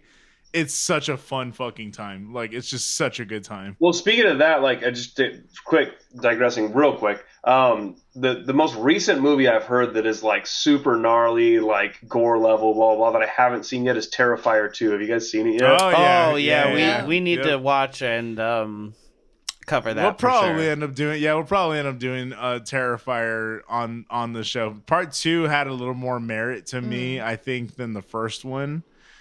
But I could. It went on for a mite bit too long. We gotta do it. All right. We have a potential connect. Oh, there you go. There you go. Yeah. Okay. So then, if we have a connect, then I'm down. I'll do that movie. To the director. So let's try. I'm down. Oh shit! I just got excited. Okay. I love this. I love doing this show. This is so cool. But yeah, absolutely. That we will get to that for. We have the entirety of the history of our show to get to things. So we got 50 years ahead of us. The dumb, bloody fun will continue for sure. Absolutely. 100 years, the devil's work. Yeah. That's our contract. 10 more seasons, Morty. 10 more. So after he cuts his hand off with a cleaver. I forgot exactly. He just goes for it after they fucking. He tries a couple of things. Yeah, the bagel. Don't work. Yeah, the bagel. Electric carver. Guillotine. The carver. That's right. I thought the carver was gonna work too. I was like, shit, but that's like slow, dude. I was like, that's a rough one to go into. He gets Panub to bite down on his hand so it can't move around. Yeah, that's right. I love that. He's like, dude. Yeah, when he slams down and he actually cuts his hand off, he's like, "You scream like a girl." Yeah, So they're like stupid. laughing at him. And then his very good friends go off somewhere to get him antiseptic for his. Yeah, Penub and Mig. Yeah, They also cauterize the wound with a iron that just happens to have been on, I guess. Oh yeah, I thought the same thing. I was like, oh, they had that thing ready. Yeah, exactly. Irons are always hot. Yep. Operate them.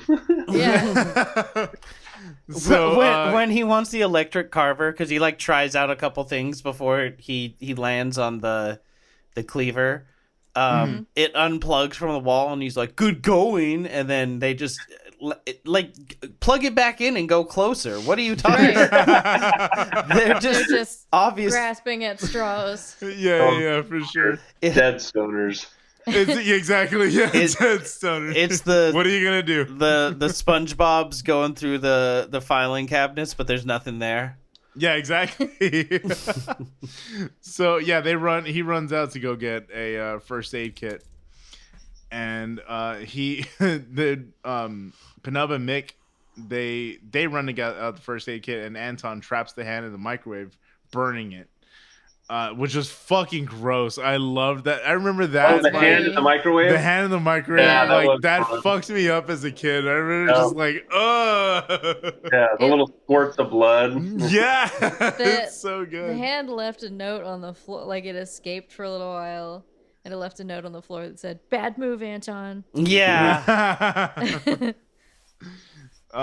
So meanwhile, Debbie, now along with Randy, Anton's neighbor, hunts Anton down to put a stop to the possessed hand, which is hilarious. They meet in a bar?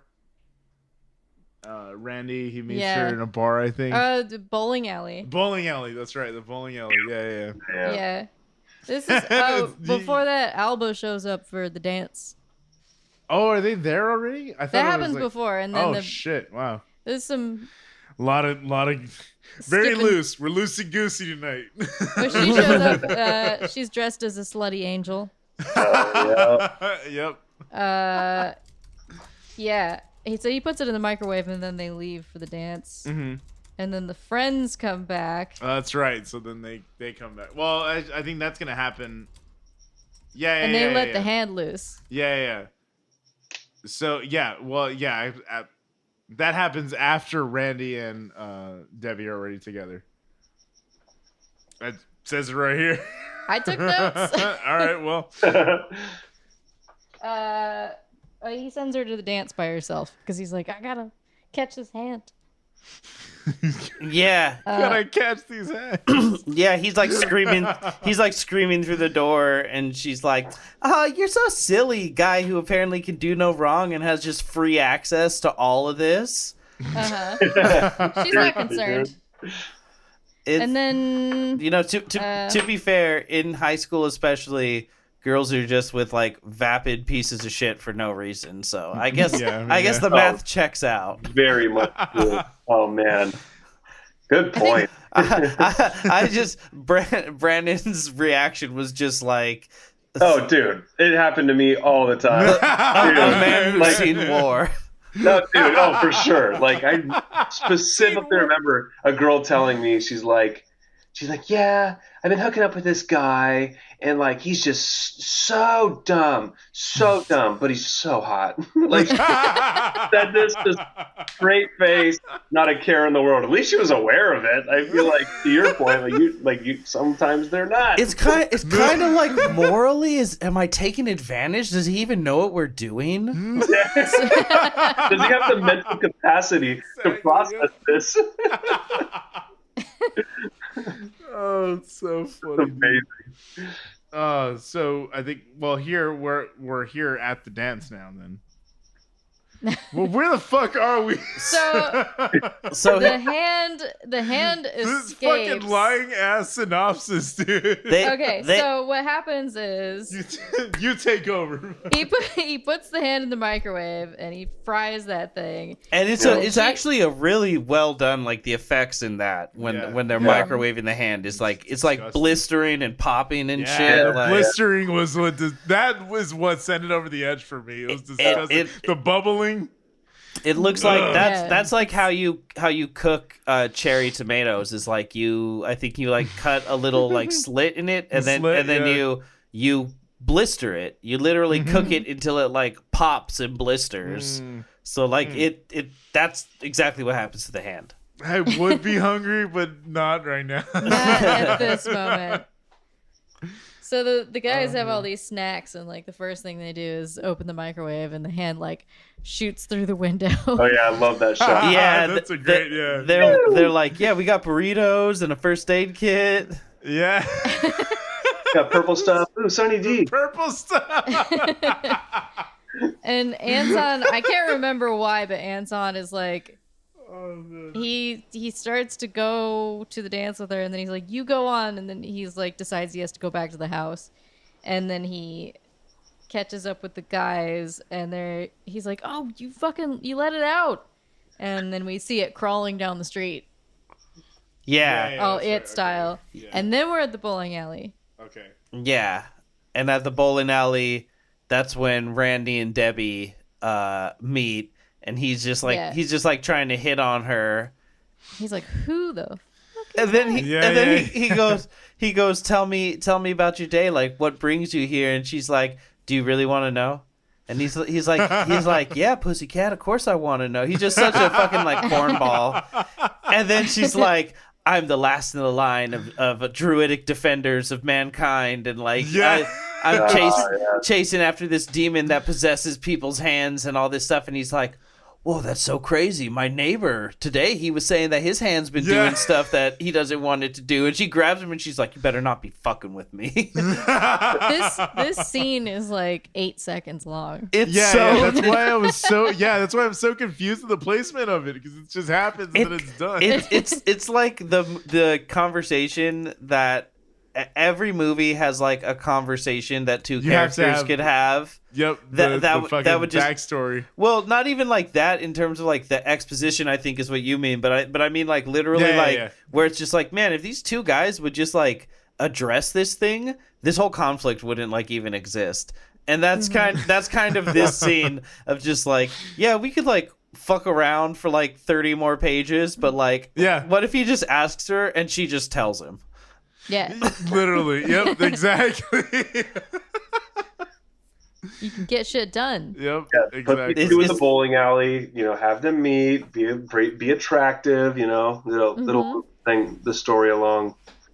Yeah, absolutely. He's so fucking baby bear Randy. He's got like multiple tribal bands on his arm and shit. It's just like, man. He's like a poor man's Swayze. Yes. Yep. Yeah. I don't think you guys heard me earlier, but I was singing "Hand Loose." Nice. Oh god. So here, okay. So now they let the hand go. Yeah, and he's like stressing about it. Yeah. And then he finds a note in the backyard that says, "She's mine." That's the right. hand left. Yeah, the hand left. And he's like, "Oh fuck, I have to go save her." Yeah, the three steal Pinnock, Mick, and Anton steal Randy's truck, and they head to the school. This was as Randy and Debbie are pulling up. Yeah, to the fucking, which means he went to the bowling alley without his truck. Hey, he knew he was gonna get bombed. He's responsible. Yeah, exactly. He was drinking and driving. Because he is with his friends, and they're like, "Hey, we're going to the dance." Then he's like, "No, I'll find my own way. I think I just found a ride." His friends are playing tonsil hockey, and he's like, "You guys are supposed to be doing Halloween right now," and they're like, "Oh yeah, right, we are. Okay, bye." Oh man. They're like, "Oh my god, we were just gonna fuck right here." Yeah. Yeah. That's what we usually do. Is we bang at the bowling alley. And Randy watches. Yeah. And shouts at the devil all Yeah. the while. So they pull up as the three idiots are stealing Randy's beloved Ford, and he's like, "My Ford!" Mm-hmm. And Debbie's like, "Is that him? Is that Anton?" Because he's running around with, he's chopped his hand off. Mm-hmm. But she like wants to intercept him because it's her job. Mm-hmm. Yeah. And then they just vehicular homicide her. Yeah, they back into her and she flies like 40 feet. Yeah. And then they're like, "What was that?"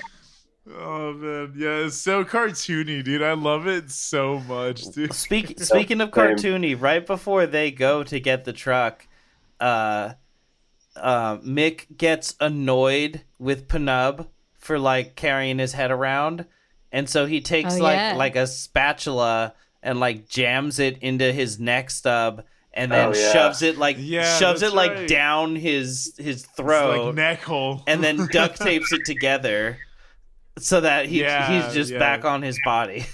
Yeah. And then so the subsequent scene of him eating that burrito is so goddamn gross, dude. Oh. And like, it's funny how that grosses me out more than some of like the craziest kills. Yeah, absolutely. It's so disgusting. Burrito sludge slides through the fucking tape. It's disgusting.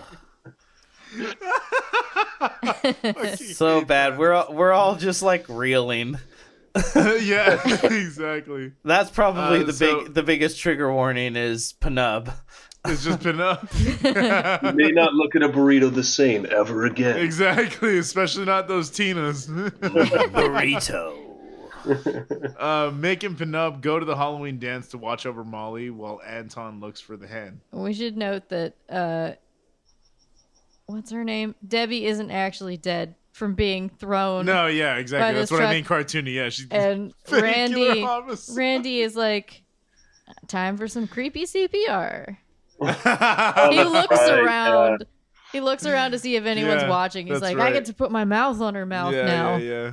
And she's like, whose breath tastes like barf? And he smiles. He's like, it's me. Yeah. I know. I don't know how to feel about his character in this, man. It's kind of fucking weird. He's like, no one on this block grooms. Yeah. Exactly. What the fuck? Oh man. Oh, and then we're back to his friends in the car. They've gone to the dance. Oh, now they're fucking. Yeah. now they fucking. Now they be fucking. Yeah, they're smearing their makeup all over each other, and she's like, my she's costume. like, oh yeah, stop doing that. I'm smearing my makeup. Oh yeah, and this is the boobies. We get the boobies. Mm-hmm. Yep, the 90s movies prerequisite boobies. Exactly. Your boobs are cute. I had to explain that one to my girlfriend because we listened to This Is Important together and they constantly use that on the sound bar. She's like, what is that even from? And I was like, oh man, liar, liar. Then it sent me on a whole trip of my own. Oh yeah. And my wife definitely wants to murder me because I listen to This Is Important every week. And so, like, I'm quoting that gosh damn show constantly. Can't stop. Like, dude. I love it, dude. Naked grandma. I mean, I got them all memorized. Who cares? Yeah, who cares? Water trash. Basically, what we're saying is help us get Durs on the pod, okay? Yeah, dude. Oh man. So Debbie explains that the hand will drag Molly's soul into the netherworld. Anton crashes the dance and tries to warn everyone about his hand, but is ignored. And I thought this was fucking great because immediately you get. Well, actually, we should elaborate on the hand in the car. Yeah, they're fucking. Yeah, they're fucking. He's straight up just eating that puss. You know, let's just. He's grabbing the boobs. He's grabbing the boobs, and then all of a sudden the hand decides to get in on the action. There's 3 hands. There's 3 hands going at it. And she doesn't notice that there's just a third hand on her. Yeah. Yeah. Exactly. Well, that's a. But I don't know, man. Lost in the moment type shit. I don't know. Lost in the sauce. Lost in the sauce, man.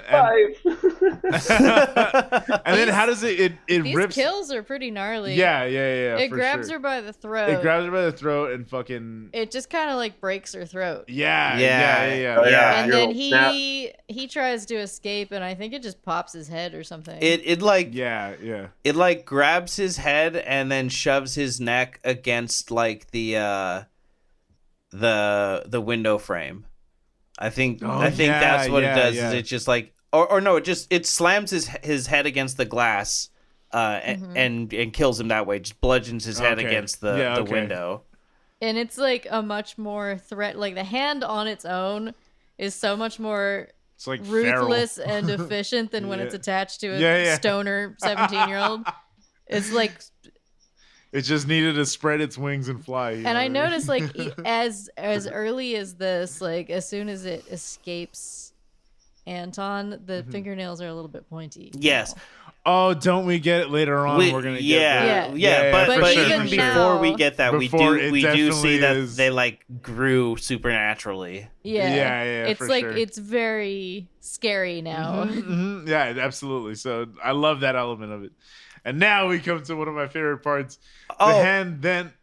No, go ahead. Well, shit, now I feel like a dick when you're like, this is one of my favorite parts. No, go. But when they first come into the dance, before he runs up on the stage to try and warn everybody, we see Molly, Jessica Alba, with like her friend, and she's dressed like an angel, but you know, it's Halloween, so of course she's a slutty angel. And her friend is dressed like a slutty devil. So they're like who's this? What's her name? Tammy or something? Tracy? Yeah, Tracy. Her friend. Yeah. Tracy. Slammy, and their dancing is so fucking funny. And it's like yeah, dude, they're fucking like sensually dancing to fucking Ramones covers. Dancing. I had such a hard time figuring it out. And then I think that's also figuring out whether her dancing was like supposed to be funny or whether like literally at the time like she thought she was killing it. It's hard hard to tell with a white girl. Yeah, she thought she was killing it for sure. She knew she was killing it. Fuck thinking about it. And then Penub and Tracy hit it off because she's like, oh my god, these costumes are amazing. Who did your makeup? And they look at each other and go, it was Anton. I guess Anton did. Yeah. And then he like starts dancing with her and like making out with her, and Mick is like, dude, you're dead. Stop it. Like, what are you doing? This is illegal. Realistically though, like that's all the bacteria and ugh. She's like, do you want to test? It's like, hell yeah. He's so funny. That's so good, that's dude. the same energy he brings to Foggy Nelson, though. To be honest. Yeah, for sure, absolutely. But that's why I couldn't tell that they were the Offspring, because at first it's the Ramones, so I was like, oh, they're just playing. Yeah, they're just playing the Ramones over the track, and these guys are just there, not plugged in. No, that's their cover of it. They have that cover. I didn't realize. Yeah. Oh yeah, then they ended up playing one of their super old songs, like something about like decapitating your mom or something. Wait, yeah. Yeah, like super old, like deep cut Offspring. Beheaded. It's called Beheaded. Oh, okay, yeah. I was gonna say that must have been off of one of the fucking first like 2 albums or something. I think it was, yeah. Yeah, I don't even know, but yeah, it was a fucking great scene, dude. I love that we got the Offspring just so prominently featured in this. You know, that's where all the money went to. It was that scene. Oh yeah, they were huge in '99, man. That's pretty fly for a white guy, I think. Yeah, for sure. He was definitely wearing that same outfit, I think. I mean, they were already big, like in the early '90s, with like Keep Them Separated and other. Yeah, Ixnay on the Ombre had definitely fucking propelled them like into Self-Esteem, like dude. Yeah, exactly. That's what I'm saying. Yeah, big hit in the 90s. Yeah, for sure. That's why I was saying at the height of their fucking like stardom and everything. Not that they're even any less big now. I mean, he's still fucking selling out in whole ass arenas and shit. Like, yeah, absolutely. But seeing them at this point, I was just like, oh my god, I fucking love it. And at the time, yeah, they really were one of my favorite bands, like ever. I had Americana fucking literally like burning a hole in my pocket from the fucking CD player that I used to have. Oh, no, yeah. I thought you were going to say you had it on a burned CD, which was definitely something I had a bunch of burned CDs. Are you kidding me? I fucking loved like the name of the game. Absolutely.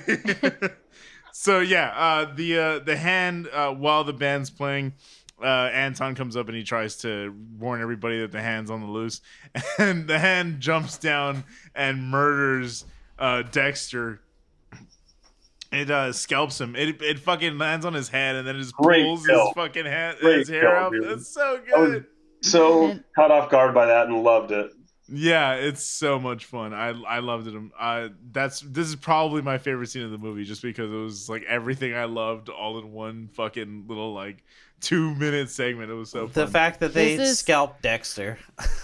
Yeah. He did an okay job. He was like, ah. Yeah. The way he died, I was like, that's fun, man. This is. He was like, oh shit, I've been scalped. After the hand kills the principal. Oh, see, yeah. So then, okay, yeah. Then we do have this before. Yeah, so you're right. This is after the hand has killed the principal, jerking off in his office. Yeah, he was calling the hotline. Right. That's right. I forgot that's who that was. Yeah, he's jerking off in his quintessential office. 90s. You got to have someone jacking off. Like, yeah, absolutely. And also, holy shit, I didn't even realize, dude. What, like, that scene has like the darkest implications, because he's literally like jacking off to a fantasy of like being a teacher, like punishing a student. Yeah. Like that's the phone sex he's having. Yeah. But then it bursts out of his dick, so it's like, yeah, it's pretty funny. He's like, I can feel you. Oh my god, it's like I can feel you. I can feel you. And it busts out of his pants, and then rips his dick off. Yeah. Okay. Yeah. Presumably, this is a good lesson to you must always remember to keep your transom shut. Because their school building is old, and the window on top of the door is called a transom. That's what it's called. Yeah, and it's open, and that's how they get in. That's how those pesky disembodied hands end up ripping your cock off. Time again, we've heard this story over and over. Yeah, and then we get happening to good people, you know. It's funny, like. Midwest Evelyn, knowing what a transom is, all three of us just blank stared when she said that. We're all just like, what? Yeah, absolutely. Just like, all right. Moving on. She's like, have you not built homes with the Amish? You're missing out. Yeah. Yeah, I definitely would have said like the upper window. Yeah. Upper window. The window flap. The winder flap. Yeah. You're the one that goes on the window. I guess those probably existed because of the lack of air conditioning. Yeah. Oh yeah, absolutely. It's probably. God, that's fun. Yeah. Well, you learn something new every day. You know. This is what you come to the devil's work for. Exactly. To learn about 1900s architecture.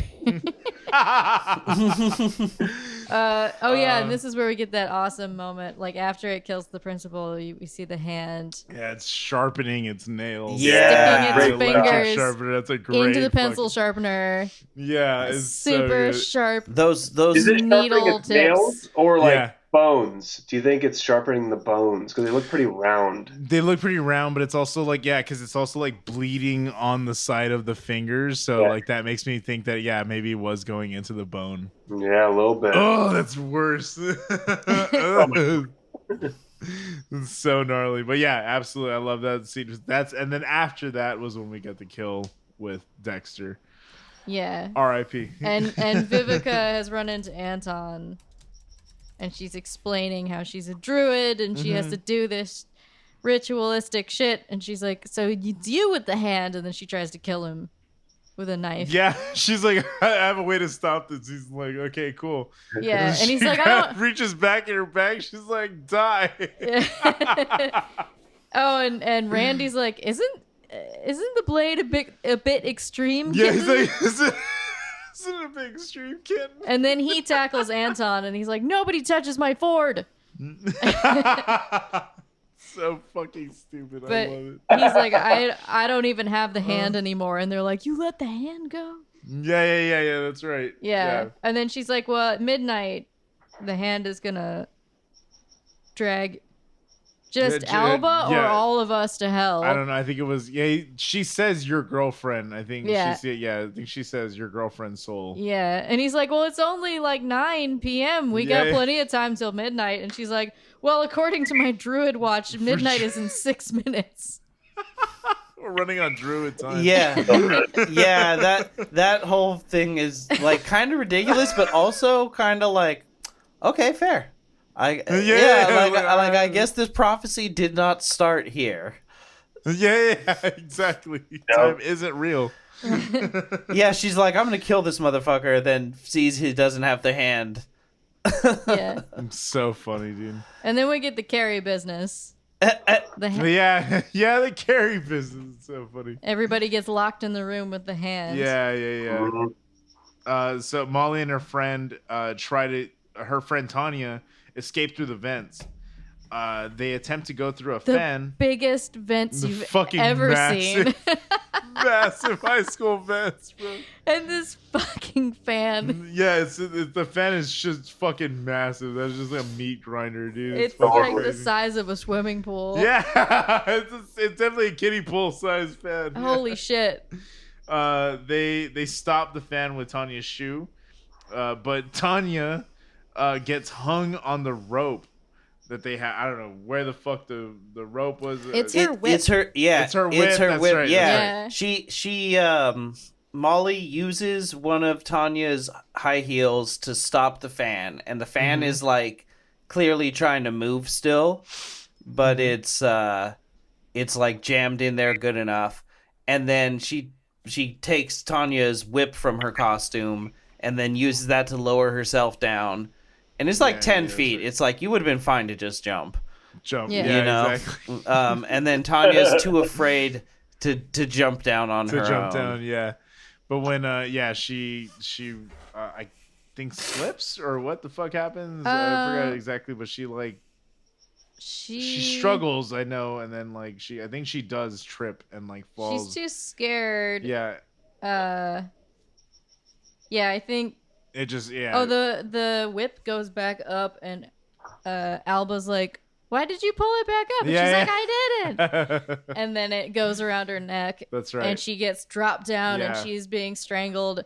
And then the whip goes around the base of the fan. Mm-hmm. It wraps around rapidly. That's right, which pulls so she gets pulled up through the fan. That's right. That's right. Yeah, which is for sure like the most brutal kill of the movie. And yeah. And they don't drop enough blood to do it justice, but you know, they should have gone harder. They had this golden opportunity to just cover Jessica Alba in spaghetti sauce. Which you know what though? This is probably one of those things where she was like, I'm not doing it. That's not my brand. I want okay. That makes sense. See, that sucks, but that tracks. Yeah, I'm not spraying that all over me. That's the kind of shit. I think we talked about Fast and the Furious last time, right? Did we?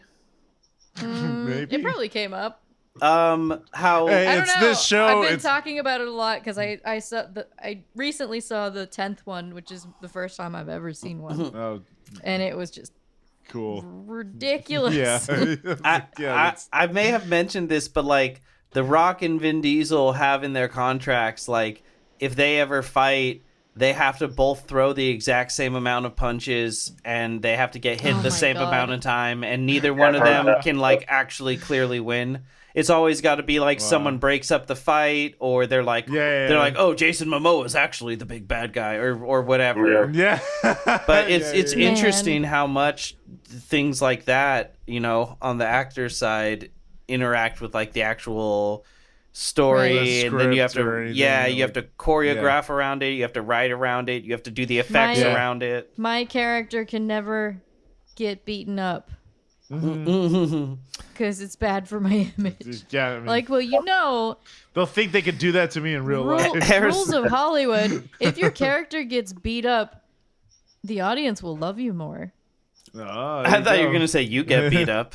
That's the thing they The don't audience will understand. take Like, over. I'm a cool guy. I can never get beaten up. But like when you watch James Bond get beaten within an inch of his life, you love him more. Mm-hmm. You're like, come It's on, man, endearing. don't die. Yeah, for you sure. got this. Yeah, yeah. It's like the cool guys. Come on, Rocky. Yeah, the cool guys are like, I gotta be cool all the time. Like, no, you could be cool like for 90% of the movie, and then have a part where the big gloom where It's it what we seems like talk you're gonna about. lose. It's what we talk about. and It's then the you chore- win. It's the fucking the nuances. You have to go up. You have to have the drop. You have to do. It's all the We same. can't root for you if you have it in your contract that you can never look silly. Exactly. Isn't it silly? Isn't it funny how a lot of guys will be like, ugh, any female protagonist is a Mary Sue, and then they'll be like, I love John Wick. He has a bulletproof business suit. John Wick is dope. She's like, hold on. Yeah, I'm not even talking shit about John Wick, but it's power fantasy. That's what it is. Yeah, for sure. He's the as hell hen. As a guy with 100 anime toys behind me, I'm not talking shit about power fantasies, but I knows them when I sees them. I calls it like I sees it. Yeah. Oh man, so so Molly tries to pull Tanya off the fan, and Anton gets Anton's hand ends up removing Tanya's shoe, allowing her to be pulled to her death from the fan. Molly then runs into the art room, causing her to get knocked out. Yeah, a ceramic vase is like on the transom, and it falls down, and there you go. He's so pleased with himself. That's my boy. Nice. I am very, very pleased with myself. So good. Yeah, but it just like shatters on her head, and she just falls over. She goes, ow. It was like clunk, and very Scooby Doo. I'm telling you. And then this is where we go almost 100% slapstick. Yeah. Where we have Molly strapped to a car in her bra and panties, and the fucking hand is in a puppet. When it's a puppet. And it's So like good. it's like making faces in the puppet. Faces. Yeah. Angry hand. So And good. doesn't like the hand or something like rip more of her outfit off too? Just Yep. Yeah, she's like, absolutely. I think she's got like her dress or whatever. And I think Anton was trying to. He's like jumping up to try to. Yeah. Free, and he just ripped her dress off. Yeah, they just got that from the And trailer. she's like, "Really?" Of course. Yeah. I totally remember that it being in the trailer. Of course it was. That's how you get the asses in the seats. The big voice is just like Alba. Yeah. Hello, Rip. Oh man. So Anton enters and fights with the hand while it's inside a puppet, but it escapes to the I auto did love shop. that, by the way. Just the puppet was hilarious. I thought It's hilarious. It's funny as shit. Like, why not? Like, what? Just go for it. Like, throw shit. It's such again very Evil Dead. Yeah, it's exactly. It's such a like non-copywritten, like goofy little generic character that it's inside of too. Yeah, absolutely. Yep. Well, I was gonna say too, like, so Jessica's like strapped to this thing. Like, I'm thinking like, there's no way that they have any risk of her dying, because why would this hydraulic press like press a car all the way into the ceiling? Is this also a thing they have at their high school? Yeah. It's so that the shop, students can work on cars at the school, and she's on top of the car, and the car is raising her up, and she's going to be squished into the pentagram on the ceiling. Yeah. Which honestly, if there were more special effects, like, they would have been cool to see, like it becoming a portal, because that was the whole thing, was like they're delivering her to hell. So that would have been interesting, but with the aesthetic that they had and the kind of budget, it obviously was not what they were going for. But I was kind of like wondering. I was like, are we gonna get a hell portal? No, I just love the fucking the comedy aspect of this just leading. So, and the fact that the climax is just so like anticlimactic too is so fucking good. I like that the three of them together are not strong enough to get they're fighting over the hand off this lever. Yeah, so Anton, Mick, and Penub fight with the hand over the controls, and Mick finds a mechanic's bong. He and Penub smoke for strength. You gotta smoke your spinach. He's like, I made that. He's like, I highly doubt that. And he's like, no, I like arc welded it and shit. Wait, doesn't Vivica A. Fox have a line here too? Did I skip something? No, she comes in at like the very end. Okay. Yeah, they're like fighting with it for a minute before she comes in. Yes.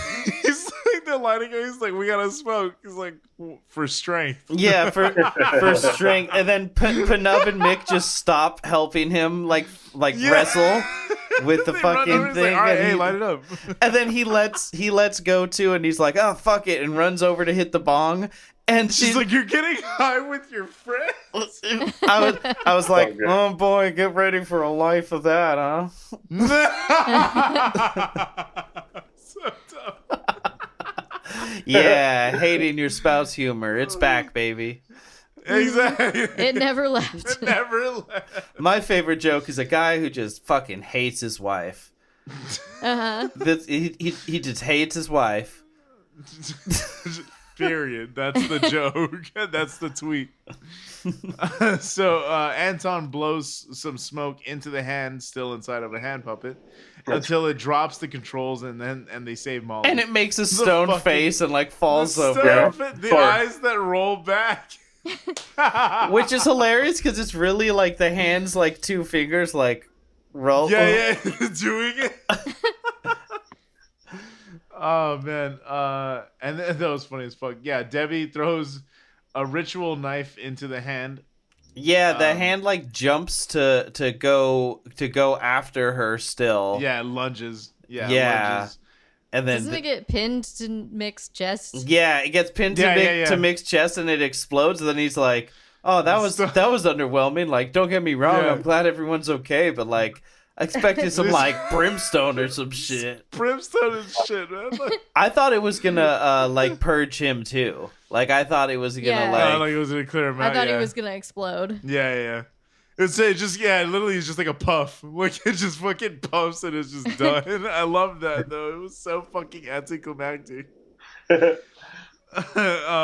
So she and Randy take off for ritualistic sex. Yeah, she says that now for the celebratory ritualistic sex and grabs him by the shirt and he says like you are a fire starter or some shit like that. I definitely remember that whole part from the trailer too. That was definitely. Yeah. And now for the ritualistic sex. Yeah, Jessica Alba's dress rip, ritualistic sex.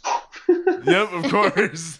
That's all you need. And your ass was in the seat to watch the movie. Right, baby. So they did their job. It's like a movie about an orgy? Yeah. Oh, no. So Anton releases Molly from the top of the car. They go under the car and start making out. In the process, it just makes sense. In the process of lighting the bong for Mick, Penub accidentally hits the controls for the car, and Anton is crushed by it. This show is so funny. In the film's conclusion, Anton is in a body cast in the hospital, having given up on heaven to stay with Molly, and Mick and Penub are now his guardian angels. When he is left alone in his room, Anton looks up and sees the message, "I am under the bed," written on the ceiling. Mick and Penub walk down the hall, pondering if they should tell Anton that they were the ones that wrote the message, but decide against it, laughing. And that's Idle Hands. Oh, man. It's about friendship. It's about family. Friends are your chosen family, so. Absolutely. It's about Alba. It's about Alba, and it always will be. This whole episode was just a hodgepodge of fucking comedy and shit. This was a fun episode, man. We had a fucking I don't know. This was exactly what we needed. We just need a good fucking time, a good laugh. There's a lot of good trivia about this movie. Anton was named after Anton LaVey. I was gonna get that. I literally, I was like, I had that idea. Yeah, for sure. Mick and Penub are apparently named after an old SNL skit of Eddie Murphy as Buckwheat. Oh yeah, that's so funny. Look at Penub. Yep. Okay, you knew exactly. That's hilarious, dude. That's so funny. So that's why Penub. Evelyn. That's so Okay, fucking I haven't funny. seen Yeah, this. Eddie Murphy. Yeah, when he plays buckwheat. That's Wookin' Panub and Ottawong Wookin' Paces. Panub.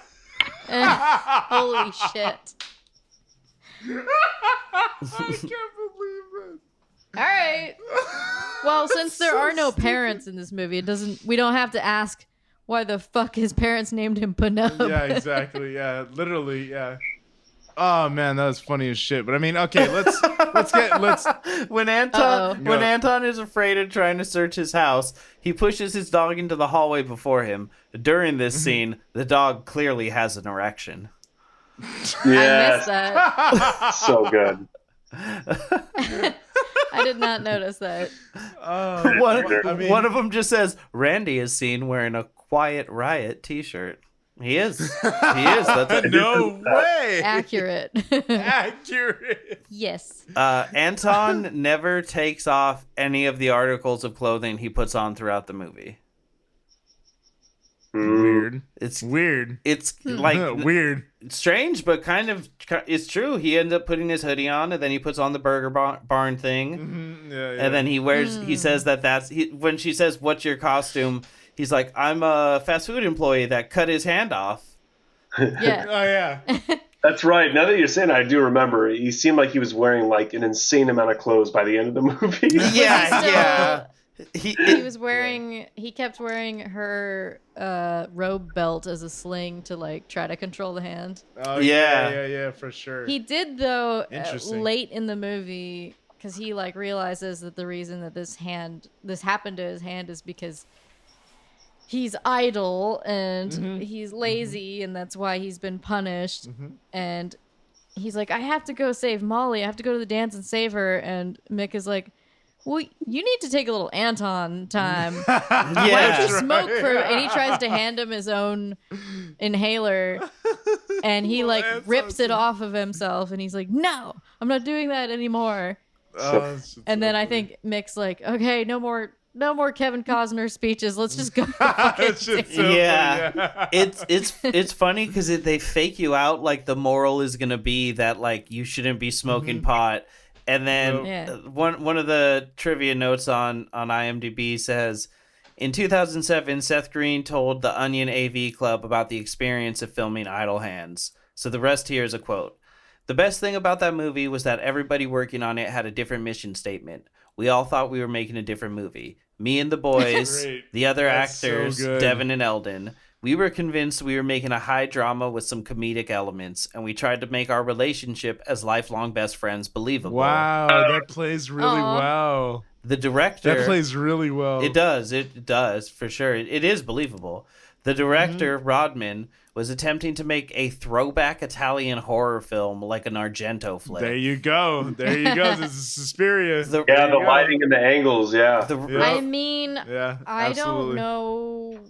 Like, I've never seen this movie. I've never heard of this movie, which maybe I've been under a rock. But, like, I feel like if it isn't, the shot of the hand sharpening itself in the pencil sharpener should be, like, quintessential. Yeah, that's a pretty, iconic shot. Yeah, when that happened, I was like, holy shit. It's that's fucking some cool. classic horror stuff Yeah, right there. Yeah. I mean, shit, that's how it scalped Dexter so easily. Yeah, exactly. It reminds me of the scene in Insidious when you see the fucking that like demon like sharpening his nails on the wood thing. That was a fucking great scene, dude. Yeah, no, absolutely. Should we? You have a couple more. It goes on. So, okay. The writers really wanted it to be Heather's, and the studio was listening to the test marketing and saying that they really wanted the zombies to be cuter and have more wacky antics. And apparently, all the kids in the test audience thought that there should be more pot smoking, that pot should save the day, and somehow, Jessica Alba needed to get her top ripped off. And that's I'm so glad they listened to the kids. And that's how the whole new ending got shot, where she's up on the car lift and gets her midsection ripped off, and pot saves the day. Like I built a giant bong out of a carburetor. That's incredible. I mean, yeah, why not? Fuck it. That's so fun, dude. It's such a... This is such a good time, and you know what? It's become more like as I watched it like this week. I've already watched it a couple of times, but like as I was watching it, like it just feels like a comfort movie now at this point. Yeah. It just fucking, it's like a nice little warm. That's hug. what I'm saying. I used to just put it on all the time because I always thought of it as more of a comedy, and I was actually kind of surprised watching it this time. Like I told Amanda, I was like, oh, this is actually going to be like kind of an easy week. Like we're not doing a Noriko, we're not doing, you know, something really deep and dark and in depth, like talking about Christ, I'm still reeling from that episode. Right, dude. it's not about the nihilistic spirit of man and the meaningless of existence. It's just a little goofball movie, and then like 30 minutes in, there's been a shit ton of jump scares, and I'm like, I promise it's gonna get funny soon. That's hilarious, dude. I will just say, last note before we rate it: budget $25 million. Box office 4.2. 4.2, dude. Yeah, they didn't see shit. Well, it's at 15% on Rotten Tomatoes. It's like, yeah, you're not gonna get like this didn't do well. Why didn't people go see it? I don't know. You had Jessica Alba half naked. Yeah, what the hell? Doesn't make any sense. sense. Watch the trailer. Alba, transoms, Satan. Like, yes, finally. A movie about and for me. Alba stuck in a transom. I mean, I'm sure it is like cult status now. Yeah, like it's probably. Hope he made its money back now. I don't know. Yeah. Everyone seemed to be doing fine who worked on the movie. I know it made $16 this week. Hey, there you go, doing our part. Absolutely. You're welcome. What's his name? Rodman Flender. You're welcome, Rodman Flender. Yeah. So with that being said, let's get our boys' thoughts on this. Let's open it up for Austin. You want to introduce the segment? Oh, yep. It's time for, by now, definitely everybody's favorite segment, Hinging on the Unhinged with our boy Austin. Austin, take it away. So this movie left me very conflicted because as nostalgic as it may be in so many great ways, goddamn has a good portion of this aged like cottage cheese. But overall, for like a coming-of-age stoner horror comedy from like the 90s, this is still holding up like so well in so many ways, and I really did enjoy it overall. If you're a fan of like Gremlins, Evil Dead, Goosebumps, Cabin Fever, Pineapple Express, it all has that vibe wrapped into it.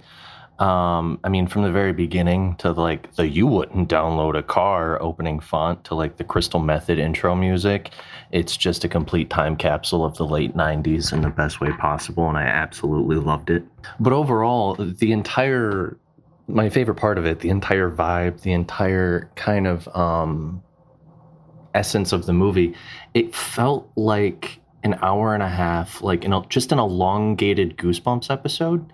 I mean, from like the lightings, the really schlocky acting. I mean, in the very beginning, you get that like scene where the main character's mother is dialing 911, and I mean, it takes like 45 seconds to dial each number, and it just has that really over the top, like Three Stooges, like slapstick acting to it, on top of just the absolute like. My favorite part of this wasn't necessarily the blood, but the way the blood sounds. Two specific times. You get the scene in the very intro where the mom gets dragged under the bed, right? And it just makes this like blunderbuss fucking like just the best splat sound effect. And you hear it later. There's a scene where a couple are canoodling inside of a car, and the hand does its business on the lady, and you get that same blood splatter sound effect, and it's just pure camp. It literally feels like an early 90s like Goosebumps episode that got picked up by MTV, and they're like, let's just make it edgy, and it's great in that regard.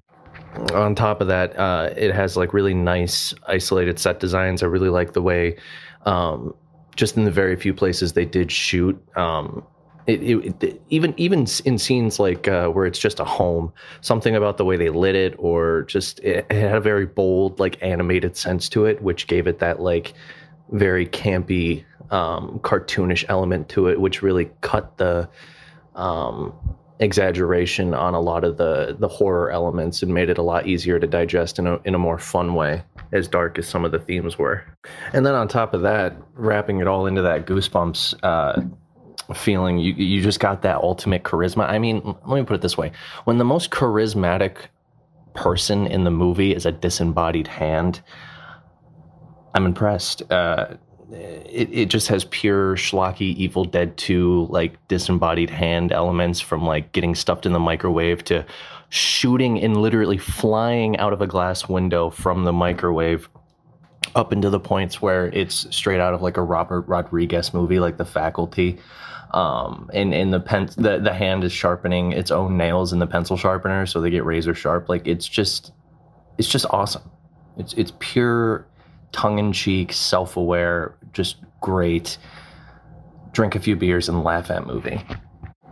And even to the part where they're fighting the hand and it has a puppet on it. It has, like, a Rick and Morty style animated puppet, and they even change the facial expressions on the puppet. Like, everything about this movie, it knows exactly what it is, and it's just fun. It's just fun. I forgot how fun this movie was. I just forgot how easy it was to, like, just have fun with this movie. I mean, even at the end, they kill the hand, right? You're gonna get this big climax. They throw the knife at it. It gets stabbed into his chest. You think Seth Green's gonna die too? Hand just goes, just that's it. Best quote of the movie. That's it. That's fucking it. Yeah, that's it. You want to know why? Because fuck you. That's why. And it was the icing on the cake. Now, there were, like I said, a few things I didn't really enjoy. They didn't really land with me. Not a lot, and at the end of the day, I know this movie is almost 30 years old. It's very much a product of a different time.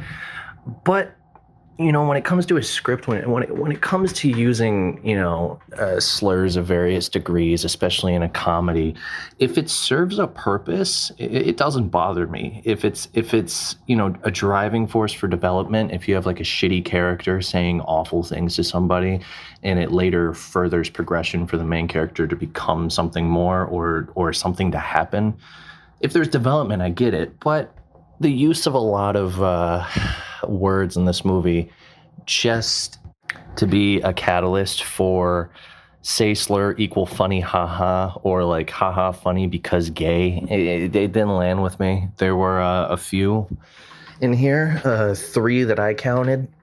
There was probably more, but that was just a couple. And again, it's 99. It's product of his time. But yeah, didn't age too good. On the topic of things that didn't age well, there were a couple of, like, gags in here, ironically, that kind of wanted to make me gag. The main one just being, I don't know, the way that they wrote the women in this movie.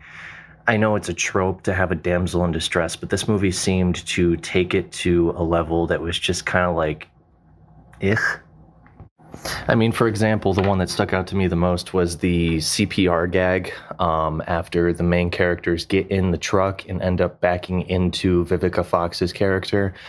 My man runs down and he's about to give her CPR, and he just kind of looks at the camera like, ha ha ha, I get to kiss unconscious ladies. Am I right, fellas? And it's just like, you don't got to do that. You don't got to do that at all. Just wake her up. Just poke her in the chest a couple times. Just give her a little mouth to mouth. Why, you gotta make it weird, buddy? And just a couple things like that where it's like, huh? Am I right, fellow youth? My guy. And it's just like, no, you're not. You're not. It's creepy.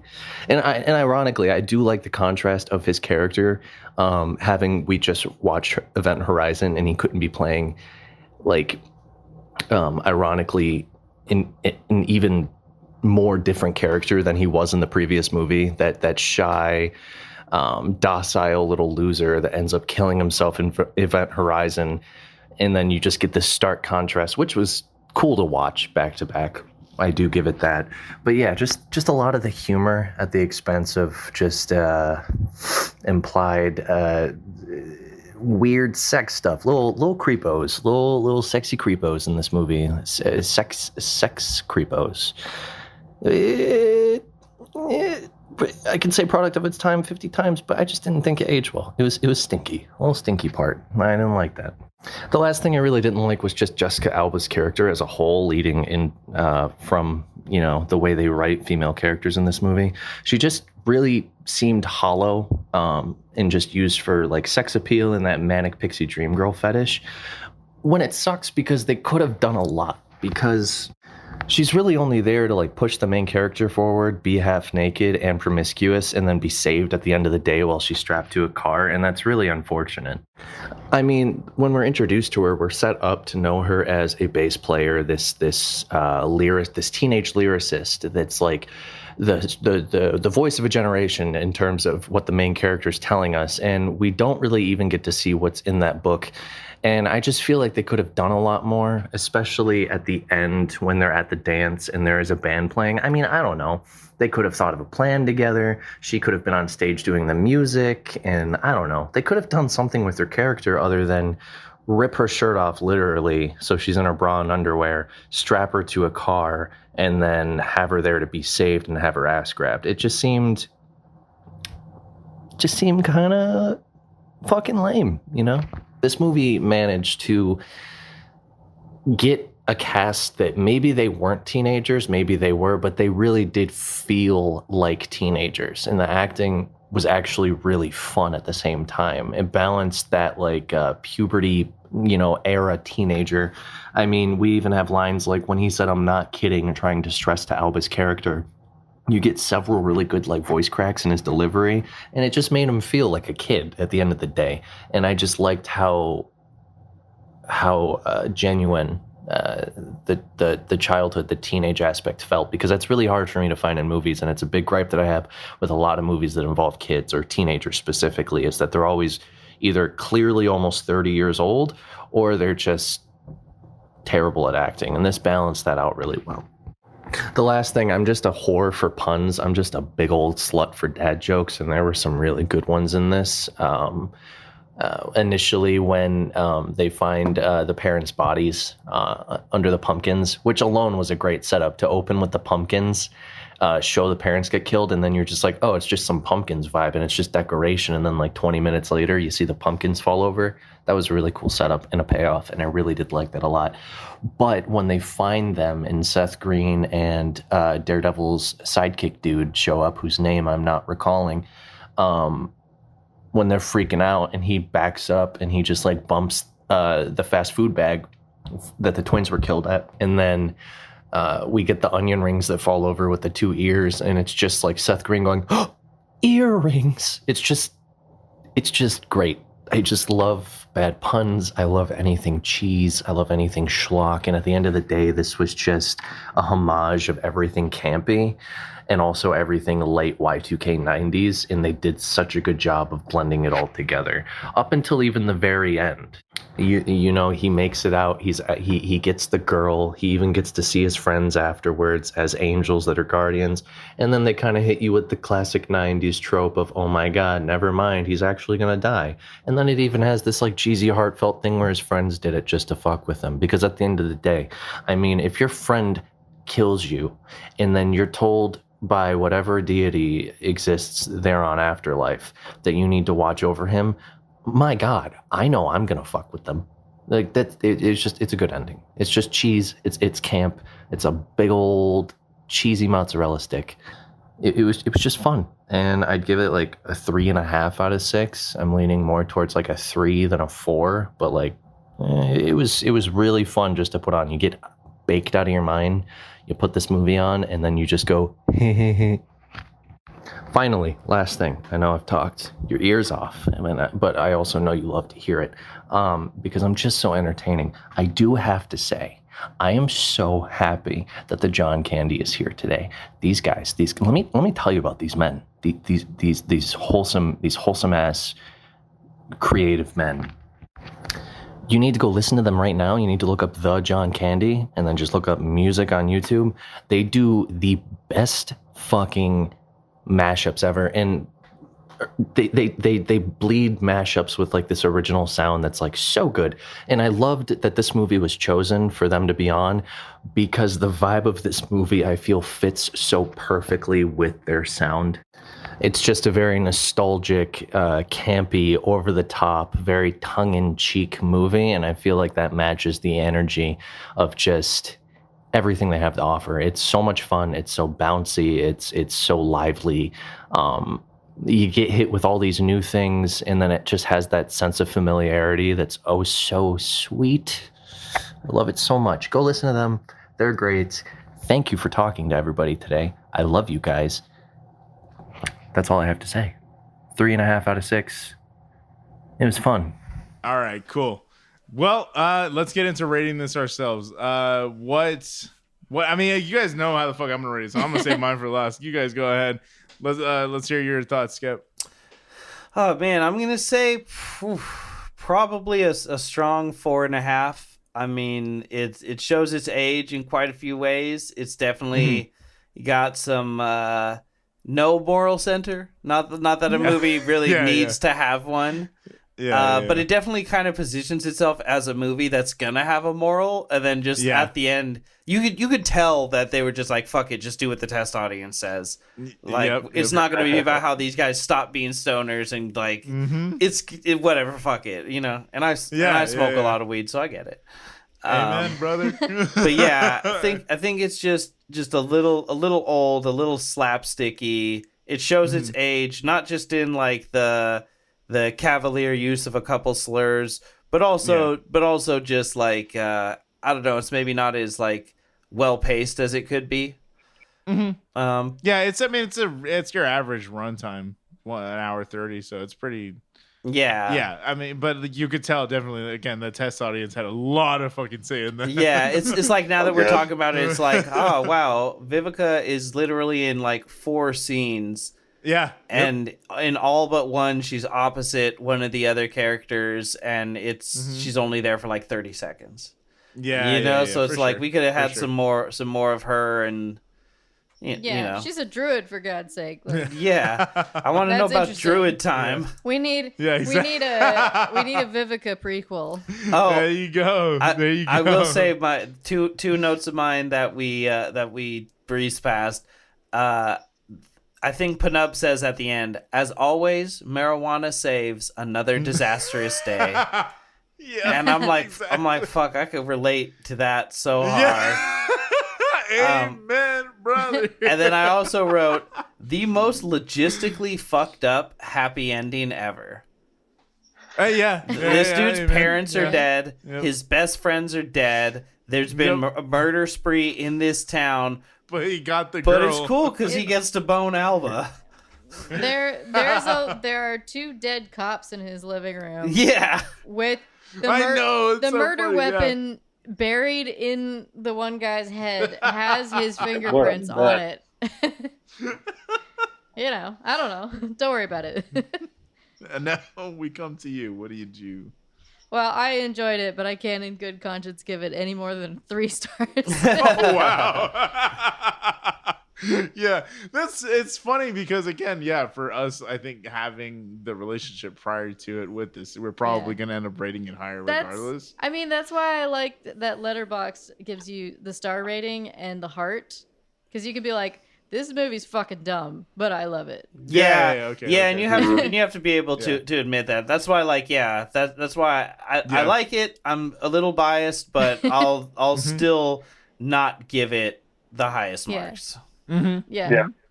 Because this is the scale for like all movies.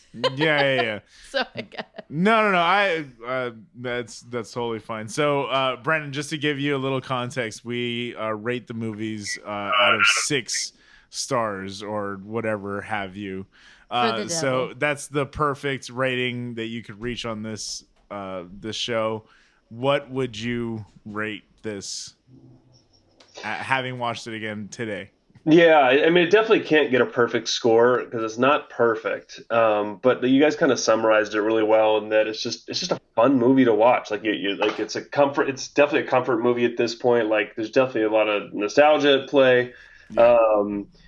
They all the characters are just like they're fun to watch. Like, and if anybody's annoying, they're annoying in the right way. Yeah, That's yeah. key. Kind of like in certain ways it's so bad that it's good. Like it's like Yeah, so disjointed and blah blah blah. But it's still like it's not like you see stuff that's bad. It's like no, it's just bad. But no, yeah. But at the end of the day, I think I would give it probably about the same, like 4.5. I don't think I could go higher than that. But I still loved it. Yeah, absolutely. So for me, I would absolutely. Yeah, I'm gonna give this the highest one. I'm gonna give this a 5. It is not at all the perfect movie, like you said. It is not at all. There's the age definitely shows a lot on it. There's a lot of campiness about it that I guess could be read differently. That's not like, not all of it holds up, but I think most of it does. I think most of the movie holds up, and that's why I rate it so high. Because again, like down to the soundtrack, you had the music videos going, all of these things that I was just like, yeah, dude, it fucking was me for a long time. Even now, I still throw on music videos and smoke weed. I've seen it. I've seen him do it. Way to go. That's what I was saying. So it's like, yeah, like literally, like it just is one of those movies for me that just it hit at the right moment in my life and just kept being continued. It just kept being a banger. You know what I mean? It just never got old for me. Even if some of the humor in it definitely didn't age well. So that's what's preventing it from being perfect for me, for sure. Absolutely. But like this is one of my fucking favorite movies to just throw on and like just have on in the background and just hear it. You know what I mean? Like just it's again comfort movie at this point. And I think it's the perfect movie to get together with your homies and just throw on at a Halloween party. You know what I mean? Like if everyone's half watching it, they're watching it, but they're not. You know what I mean? It's just one of those movies that just it holds up so well in that aspect. The rewatch value. You nailed that. Like I think it's a great background Halloween party movie. For sure. Absolutely. Like that's a really good way to describe it. Yeah, because again we love the horror comedy when it's done exactly like right, and I wouldn't say that it's got it perfectly down, but it definitely is a movie that knew what it was. Mm-hmm. It never overstayed, never tried to be anything else. It never tried to act smart or have like a point to it, like you were saying, like a moral compass. It just was dumb fun. There's moments like the reveal of where his parents' bodies are, where it works 100% on both a comedy and a horror level. Yep. Simultaneously. Yep. Absolutely. Yep. So agreed. With that being said, thank you so much for coming on. This was so much fun. I had a great time. It was a great conversation. We wouldn't have covered it otherwise. So I'm really glad that you threw this out there, because I know you guys are just funny dudes in general, and obviously you like horror too. But we talked a lot about comedy on our first go at having you on the show too. Yeah, absolutely. So I want to open it up to you. Does the John Candy? What are you guys working on right now, or what can we expect? What do you want to plug? What do you need to plug? Actually, a lot of random stuff cooking right now. So the 3 main things are our new single.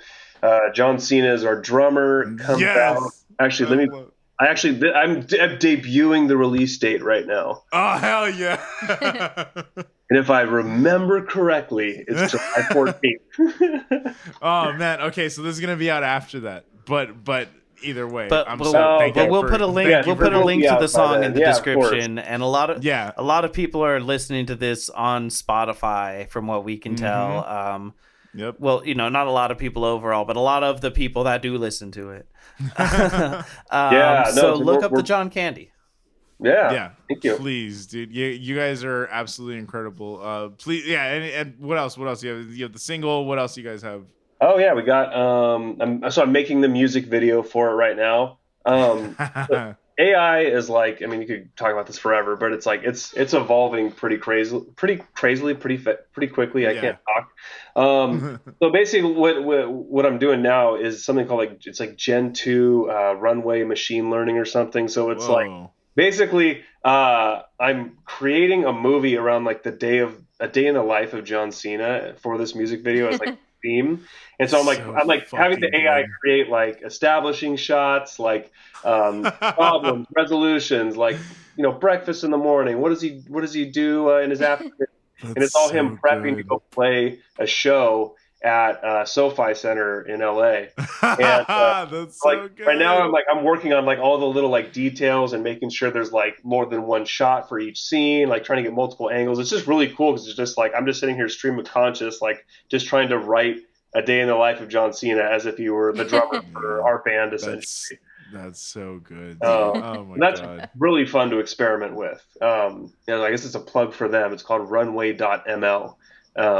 Really cool little site. And that's the thing too, is like the videos, they're not as like, they're becoming less and less abstract now, where it's like you can actually see, cool. like, 2 eyes, a nose, and a mouth, and like 2 people interacting, and a camera sweeping around them or like a drone shot of, I don't know, like an aerial view of LA, but it looks really legit. It doesn't look all like kind of swirly and little skulls. Yeah. Floating. And you can do that if you want, but it's like how much more realistic this stuff is getting is crazy. And that's why I really wanted to dive in with that. It's kind of like a throwback to a lot of our other videos. And then obviously kind of the opposite of doing the last video being like live action. Oh God, but that was so much fucking fun, dude. Oh my God. So that shoot was so much. It was such a good time. Such a good time. I think we'd filmed that in record time too. I think we filmed that beginning to end, like 2.5 hours. Like, wow, we got there like an hour into it too. Because of traffic and everything. That's crazy. Minimum usually takes like 6 to 8 hours. So absolutely badass. We were able to do that so quickly, but everyone did great. Like we didn't need any extra shots. Everyone was awesome. It was so much fun. Yeah, so much fun. And then you guys just had a merch line drop, a limited merch. I know that. But do you guys have any plans? That's almost sold out. I think there's like 3 or 4 shirts left. It's gonna be gone by this. Time people hear this. At DJ underscore stay underscore cold. His name's Mike, but I'm trying to remember his name. Yeah. Anyway, you can see him directly to get a shirt if they're still available. He's been doing like 2 limited runs a year for us on shirts. Fucking good, dude. They're so good. Really great guy, just so helpful and great with the other fans, and it's like connecting more fans and like kind of building a little community. Yeah, that absolutely. feels really nice. And do you guys have any plans for more merch or anything like that in the future? Yeah, just whenever we feel like it. I don't know. Besides what he makes, like if I just like see a design like that I want to evolve, or like if I want to create something from scratch, whatever it is, if I really fall in love with something, then I'm like, dude, I'm gonna slap it on a shirt. It's very random. I would love to see your take on a horror like line or her horror merch with the John Candy. If I could draw well enough, like I would be making all sorts of stuff. AI is my friend. Like it makes up. Like I have like the vision, but like I kind of draw it, but it's not good. I'm the idea guy. It doesn't look good enough. One thing I wanted to mention too is that on our new single coming out. I can't remember how to say her last name or pronounce it. I'll probably butcher it. So her first name is Aaron. She's a singer for this band called Invicta, and they're from Indonesia. And she was just a fan and reached out and said she wanted to do some guest vocals, and we checked out her stuff. We liked it, and so she's going to be screaming on the track as well. Nice. Hell yeah, dude. Oh my God. I am so excited. Because that's the thing. Your music continuously just it hits these notes of nostalgia, but it also is doing something completely new with all of these things that we're familiar with. And it's such a fucking unique thing. I'm telling you, man, your music is so fucking good. Genuinely a massive fan. And this is a huge honor. It's so cool that I could just call you a homie now. That's also very fucking fun. Yeah, sure. Thank you so much for your kind words, dude. It means dude. Of course, man. Thank you so much for being here again. We definitely got to cut this one. At some point, we're about to hit that 3 minutes. I was expecting a lot shorter of an episode. Look at it. We went on a lot of tangents, but a lot of tangents. I don't even give a shit, dude. This is such a fucking fun one. I needed this one so much. So yeah, thank you so much for coming on. We all need to blow off a little steam, idle hands. Are the devil's So yeah, we're next week we're gonna keep it a little bit of a mystery. We're recording these ones a little further ahead, but when you see that title come up, just click that episode. We just promise it'll be a banger. It's Evelyn's pick, so have the Lubriderm handy. Yeah. all she can say in response, yeah. Yeah. So hit him with the social, Skip. Yeah, so you can find us on your podcatcher of choice like you did today. We appreciate all the 5-star ratings and telling your friends about us, leaving a review on iTunes, stuff like that. You can find us on Facebook at The Devil's Work Podcast. We're on Instagram at The Devil's Work Pod. And you can reach out to us through email at thedevilsworkpodcast@gmail.com. Yeah, tell us if we got anything wrong. Tell us if any added facts you want to throw in. Recommend movies to us. Anything, man. Any and all interaction, we're here for. Did Devin Sawa awaken something in you now or during Casper? Just let us know. Emotionally and or sexually. Yeah. Men or women, it's okay. Absolutely. Yeah. All right, you guys. We will be back next week. Thank you, guys. Thank you to the John Candy for your time, dude. I thank you so much. Yeah. Always a pleasure, man. Listen to the John Candy. Go and fucking listen to the John Candy right now. Are you and listening? Pay attention to. Yeah, pay attention. Pay attention to your sandwiches.